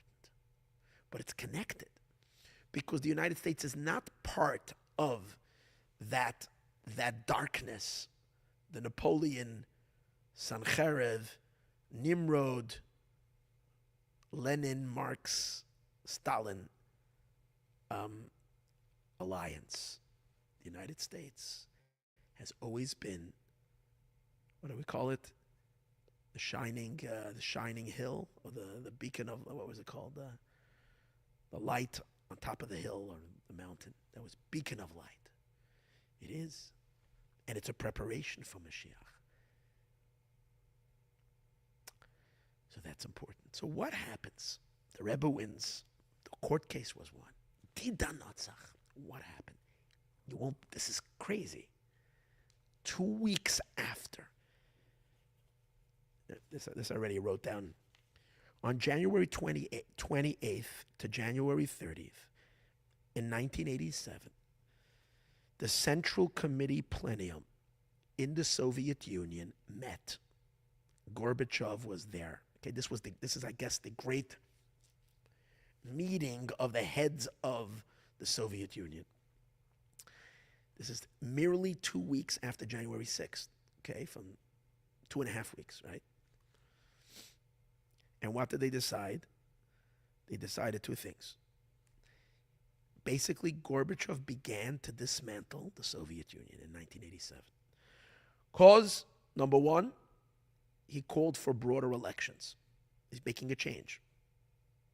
That there would be, first of all, that people have a choice who to vote for, and the voter can remain anonymous, which obviously means that you're not going to be afraid that the KGB is going to show up next week if you voted for the one that, like the ruthless tactics of the communists before that everybody was dead scared to do anything to even have a thought to question Stalin.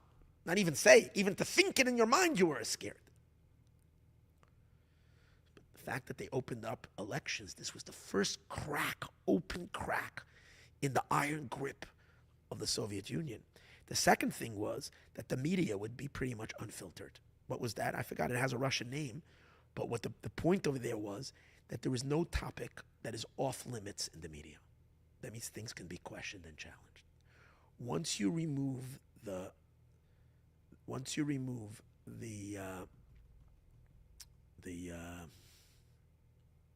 not the filtration, what do they call it? When they want to, what they try to do over here. That's what the evil tries to do, is to try to muzzle people's mouth. They try to censor. Once you remove the censorship from the media, you're basically giving people power to have voices that are heard. Freedom of speech is really what saves the United States of America. When Russia began, when Gorbachev instituted there should be freedom of speech, It didn't take more than 3 years until the entire Soviet Union collapsed.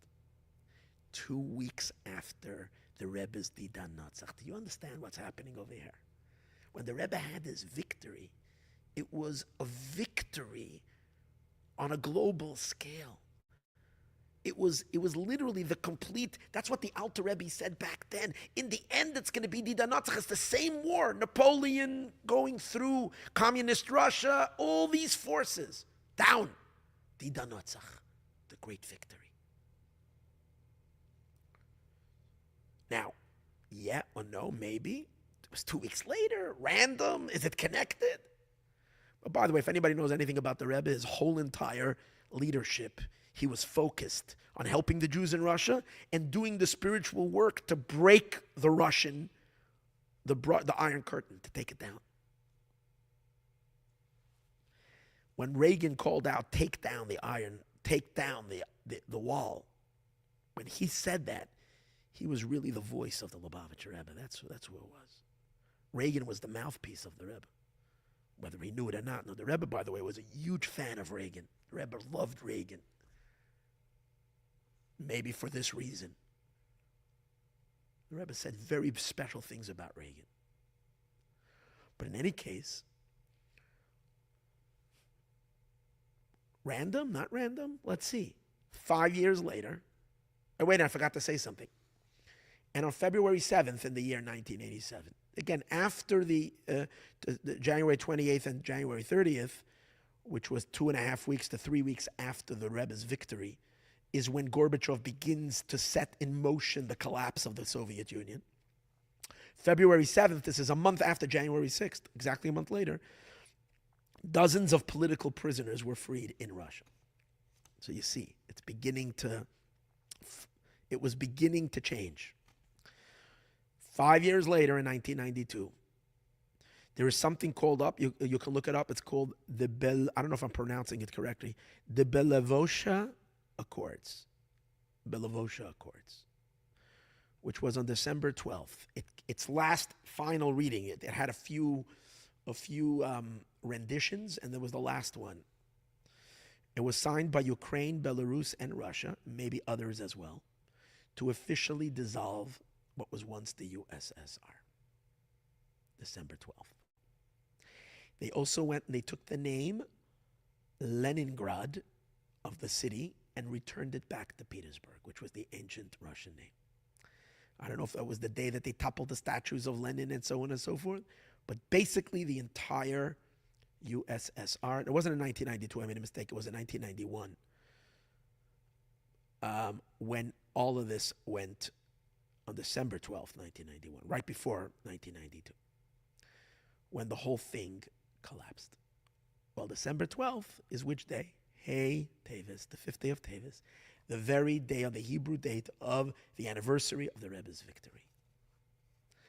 The writing is on the wall. It's very clear that when the Rebbe's Didan Natzach was not just about books, that's important, it was an assault against the Rebbe, but on the broader level, it was a global fight for dominance.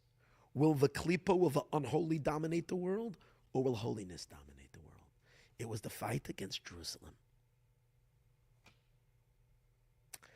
Now you think we're done.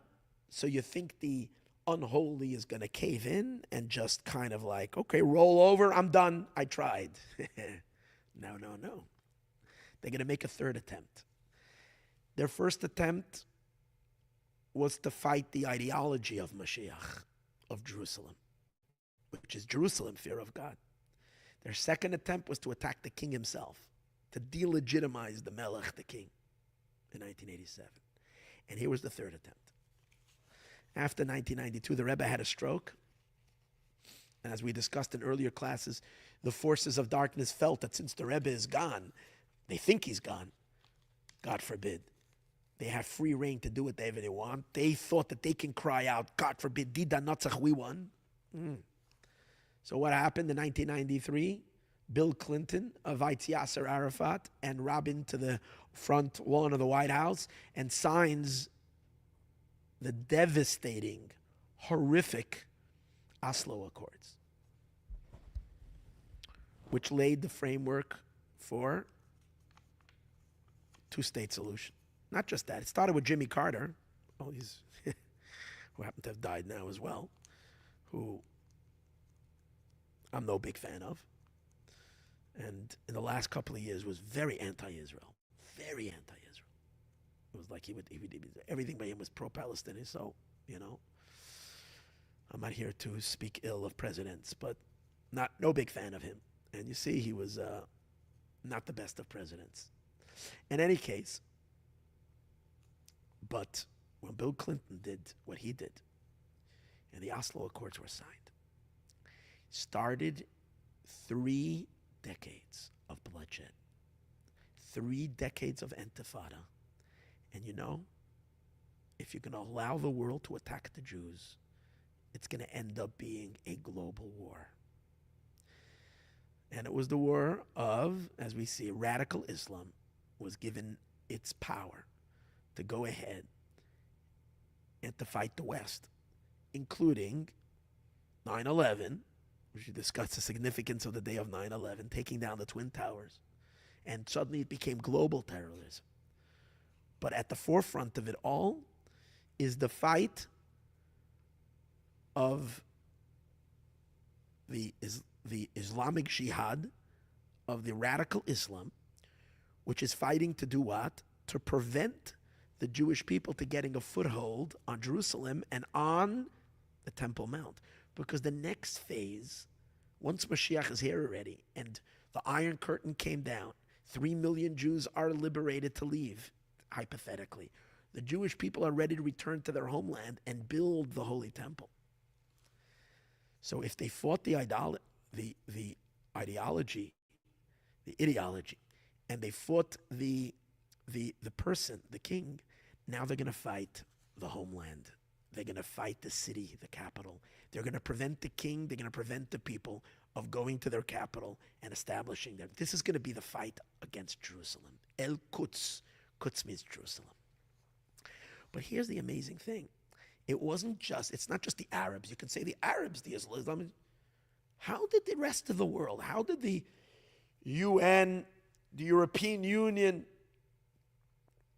including the entire leftist, liberal world, not the entire, but most of the lefties in the United States, including the State Department, including various different presidents and so on and so forth, joined in this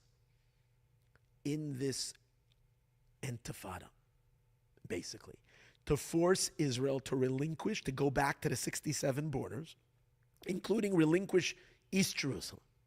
And it reached its epitome under Barack Obama,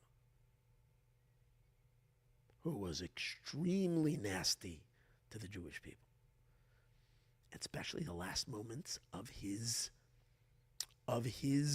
presidency, when he literally injured Israel, wounded Israel in a terrible way, threw Israel under the bus, when he allowed a UN resolution to go by, of course, supported by Russia, supported by China, supported by all, but that declared that everything beyond the 1967 borders, I think everything, is occupied territories by Israel, and it's forbidden for Israelis to live anywhere. It's forbidden, it's against international law for any of these to be settled, including Hebron, including Jerusalem, including all of this.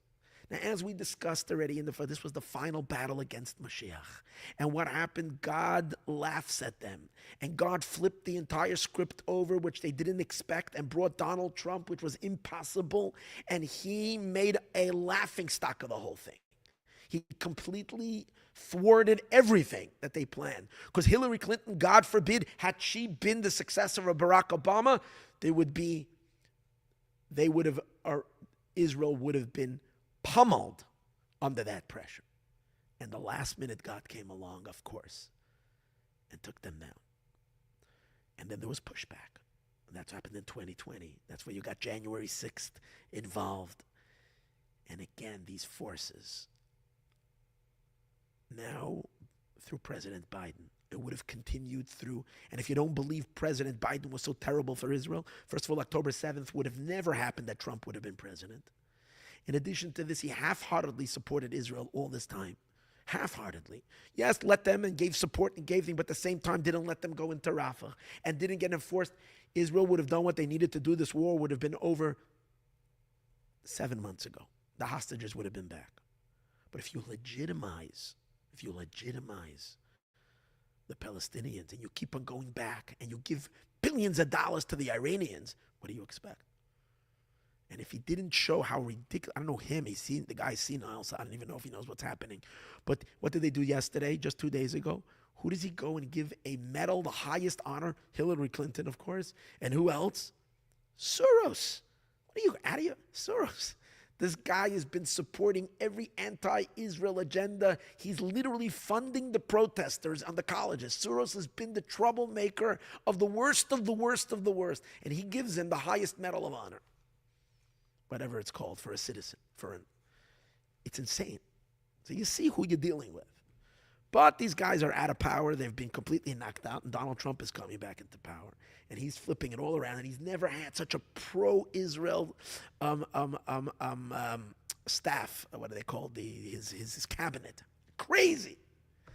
It's so likely to believe. I don't know that. I'm not a prophet. That within 3 months, the Arabs, after January 20, the Arabs will pack out of the Temple Mount. I don't know what's going to happen. But it's not hard to conceive with this cabinet coming into power. What's going to happen? We didn't believe anybody would declare Jerusalem. We wouldn't think anybody would have moved the embassy. Because again, everybody warned it would be a third world war. Actually, nothing happened. Pulls out of it. But, so let's go back. For some reason, the UN, all of these, all join against Israel. And try to pull Jerusalem away from Jewish hands.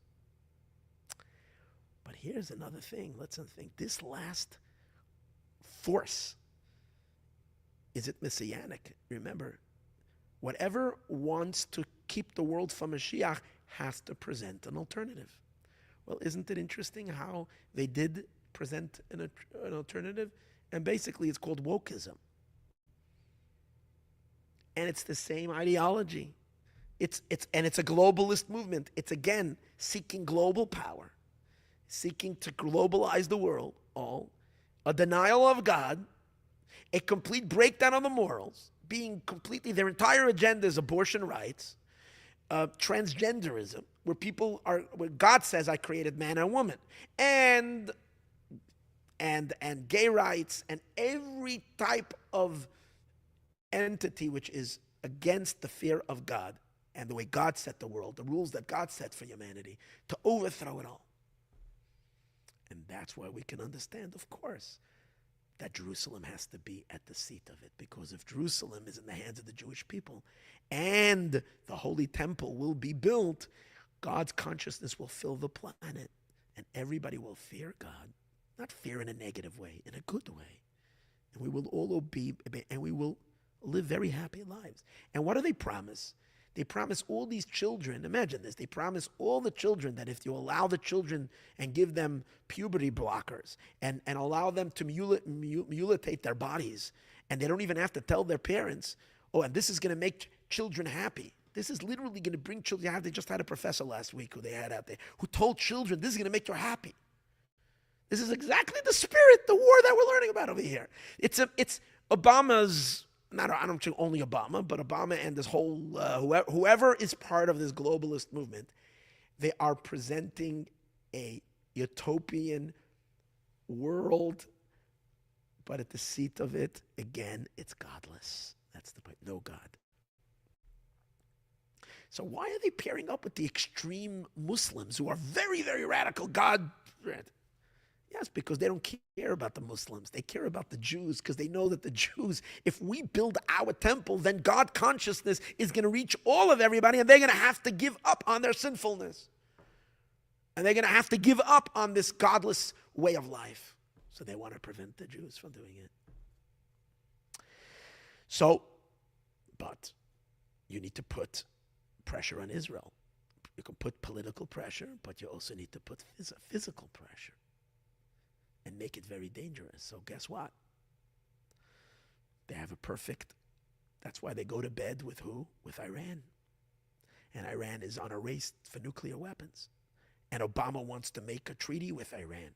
So cool to diminish their nuclear weapons. He was going to stop them from building. First of all, he wasn't going to stop them from building any of their missiles, and by that giving them billions of dollars. In addition to that, the ban was only for 7 years or something like that. And after that, they can build their missiles. They can even build nuclear weapons. God forbid. And what is Iran doing? Iran is building, slowly but surely, building up an army around Israel with the intention of literally obliterating the Jewish state. Obliterating Jews. And who is their leader? His name is Qasem Soleimani. Isn't that cool? Qasem Soleimani. He is their brain, as we said before. What happens on the 5th day of Teves? January 3rd, 2020. Donald Trump is inspired. Hey, let's take out Soleimani. Do you know how much American advisors were so against it? I remember watching Tucker Carlson. I mean, he's not an advisor to the president, but he's obviously a big voice in it. He was so angry that Trump took out Soleimani. You can watch a show that night. He said, what, you crazy? Usually he's like a supporter of Trump, but he was so angry. He says, it's not an American interest. What are you doing? And Trump was angry at Netanyahu. Why? He was so dangerous what he did to take out Soleimani, that he was angry at Netanyahu why Netanyahu didn't join him, because he said originally Israel was going to do this together. And the last minute, Trump keeps on saying Netanyahu backed out. He had grievances on him. He spoke about it quite a few times. This Soleimani character was a real ruthless person. Trump didn't do it because he wanted to. Trump did it because Moshiach made him do it. On which day? On Hey Teves. January 3rd, 2020 was, as we said earlier, the 5th day of Teves. Why? This is the day that Moshiach completes his victory over his enemies. He defeats them. This is Melech HaMashiach's day. It's interesting. The Rebbe has a book called Hayom Yom, which the Rebbe makes. It's a calendar. Every day there's a little Hasidic thought for the day. Every day of the year. Now this book was written in 1940. Amazing that in the book of Hayom Yom that the Rebbe puts a little Hasidic teaching for every day. What's the teaching that he puts for Hey Teves, the 5th day of Teves? He gives a teaching about Melech HaMashiach, about the King Mashiach. How Mashiach is going to cherish the simple people. And is going to reveal how great the service of simple people, and how people that are intellectuals, they can connect, but there will only be a limit to their minds. But sincerity and simplicity, there's no limit with faith, how deep you can connect. And Moshiach will reveal the greatness of the simple people. So it's a very Mashiach teaching for the day. It's Mashiach. It's all the content is Mashiach. But do you know, I just heard this today, it's the only day in the entire book, it's the only insert, it's the only writing, it's the only paragraph, the only day that doesn't just mention Mashiach. Many of them mention Mashiach. But this is the only one that says the words Melech HaMashiach. And that's the first word in the entry. Melech HaMashiach. Because the Rebbe already knows 40 years early that this day, the 5th day of Teves, is Melech HaMashiach's day. Of course, that's the day to take out Soleimani. Now, I want to read to you, I'm almost done. I want to read to you an amazing, here we are. This is from The Guardian last week. Okay, The Guardian, right? You know that.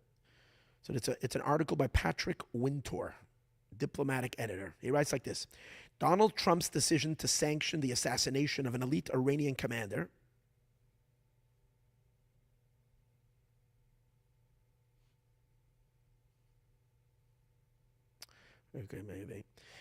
triggered a chain of events that has revealed Iran as a paper tiger and led to the overthrow of Bashar al-Assad, a former UK security minister has said.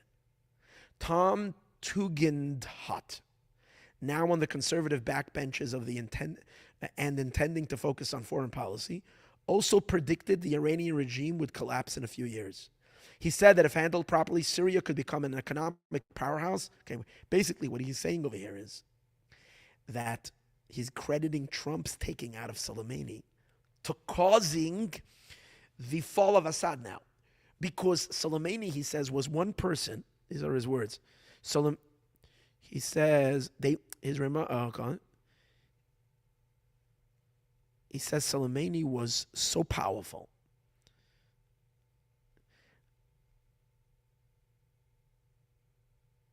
He says like this: I'm always struck by how some people can be much more seminal, much more key, pivotal to an organization than you realize at the time. The reality is, when Qasem Soleimani was killed in January 2020, he held in his head all the relationships, all the deals for everybody around the region. Basically, he was the most instrumental person in the Middle East. He was replaced, he says, but he wasn't really, because nobody can replace the personal 20-year relationships that he held. That's really the unpicking. So I have to say, I know it's not popular, but President Trump effectively was the trigger that began the fall of the Assad regime, including basically the weakening of Hezbollah and a weakening of everybody. So if you think about what happened that day, on the fifth day, by taking him out, you have all the repercussions that are happening now. So let's go back to what we began with. It says in the Zohar that Moshiach will complete his work in 70 days. The last day will be the day in which the holy temple is going to shake. The area of the temple, which we explained means that the antithesis to the temple didn't happen in the temple, it happened in Syria, in Damascus. Damascus is the same letters as the word Migdash. So Assad was the antithesis to the holy temple. But the backbone, the supporter of Assad, was Qasem Soleimani. And he was taken down already back when the Rebbe, on the Rebbe's day, on the 5th day of Teves, which is the day of the Rebbe's victory. It is so clear now. Take a look that every power that until now was fighting Moshiach, starting with Napoleon, together with culminating in the communists, then attacking the Rebbe in 770, as we said earlier, then the collapse of the Russian, completely their regime, and then finally this last final wokeism fight, which has collapsed this year because in the elections in the United States, this whole wokeism is now is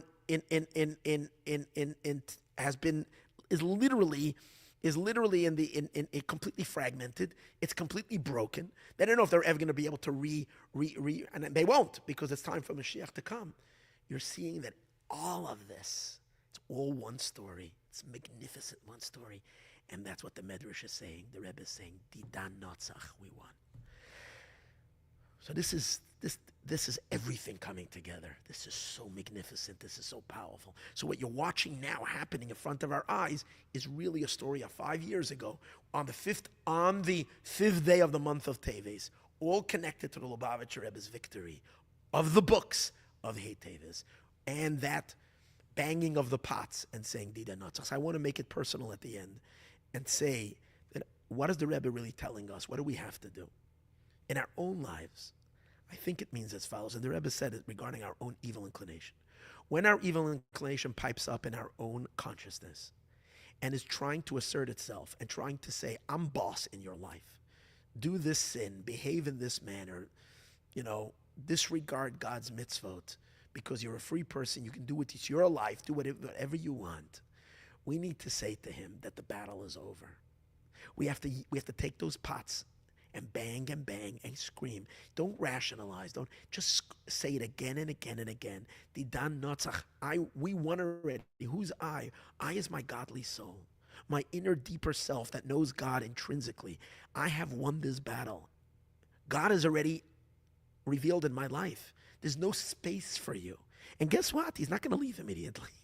He's going to try to pass on and keep on banging until you see that drop of blood.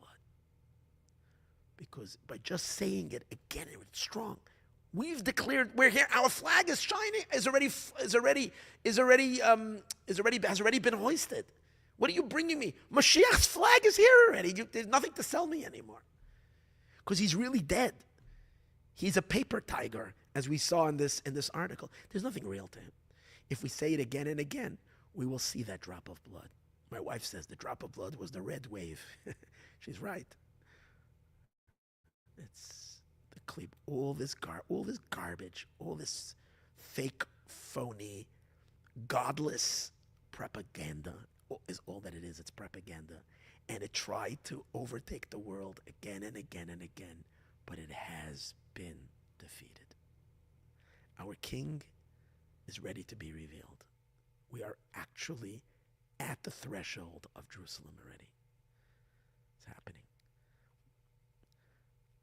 It's exciting. It's exciting. January 20th is coming. It's really interesting what's going to be. But what's even more exciting is the 10th day of Shvat is coming. That's the day, or the 11th day of Shvat, 10th and 11th, the day of the Rebbe's anniversary of his leadership. We're coming into amazing times. It's just absolutely stunning. But it's so amazing to have watched the entire apparatus of evil has completely been disintegrated. Holiness has won. We have the 119th Congress. Remember that. 11-9 has been victorious. Going back to America, you see the war, I have no question that Hasidism, the deepest truth, was what laid the cornerstone for the United States of America. The holiness that Hasidism, the Baal Shem Tov brought to the world was what laid the cornerstone.